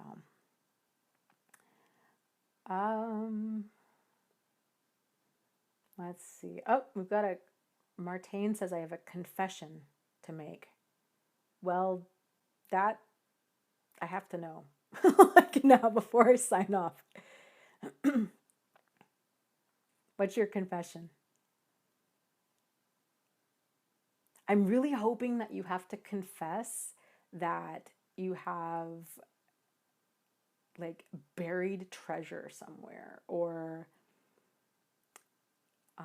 that you have this amazing vacation house in Bali that you want us to all go stay at for free. Is that your confession? Because that would be amazing. Oh, he says, I'm jealous that your meme making skills have surpassed mine. That is a huge, huge compliment. I don't think I'd go quite that far though. Yours are pretty super amazing. See, we got people that are lining up to go crash at a vacation place in Bali. Martine says, I'm serious. This is a big deal. I am hooked. Like, I am seriously flipping addicted to Instagram. It is not healthy. And Canva, like you can get so many images there, and it's fast and it's easy and it's like a drug. It's crazy. So I will confess that I did have some of these memes, I did have made, because my design skills do only go to a certain level. So probably the ones that are like super awesome were made by somebody else. Fiverr is also an addiction of mine. It is amazing how much money I can spend $5 at a time. So Molly says, my Instagram feed is all cats and unhealthy food stuff.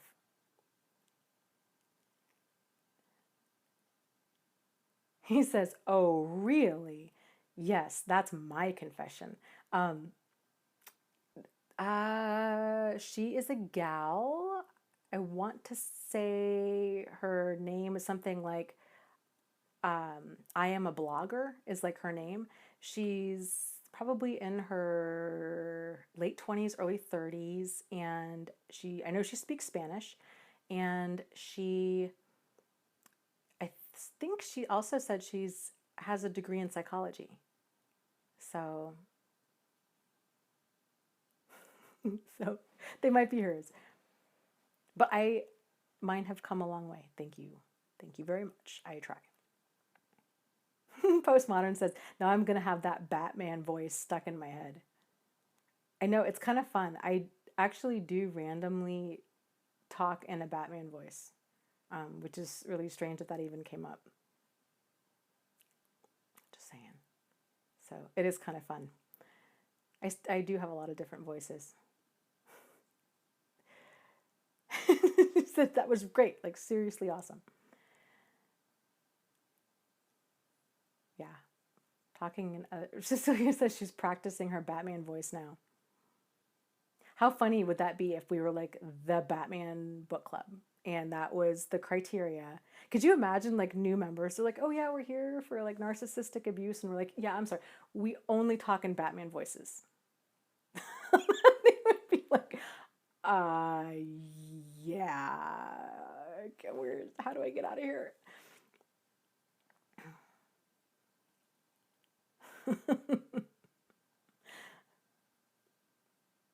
Or we only read books about Batman. Like that's one of two things. You talk in a Batman voice, or we read books about Batman.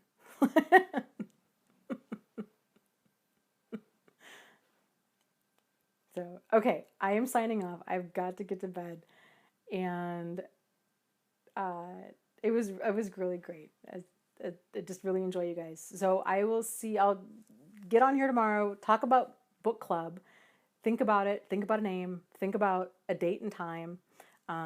We could say same bat time, same bat channel, which is the old Adam West Batman. If you like that for some Batman trivia, we could put that down below. So anyway, yes. So you guys have a fantastic night. I will be on the comments tomorrow and we will figure it out and go from there. So lots of love to you. You are not alone. You are not crazy, and you really, really can move forward and heal from this. So take care, and I will talk to you guys soon. Okay, bye.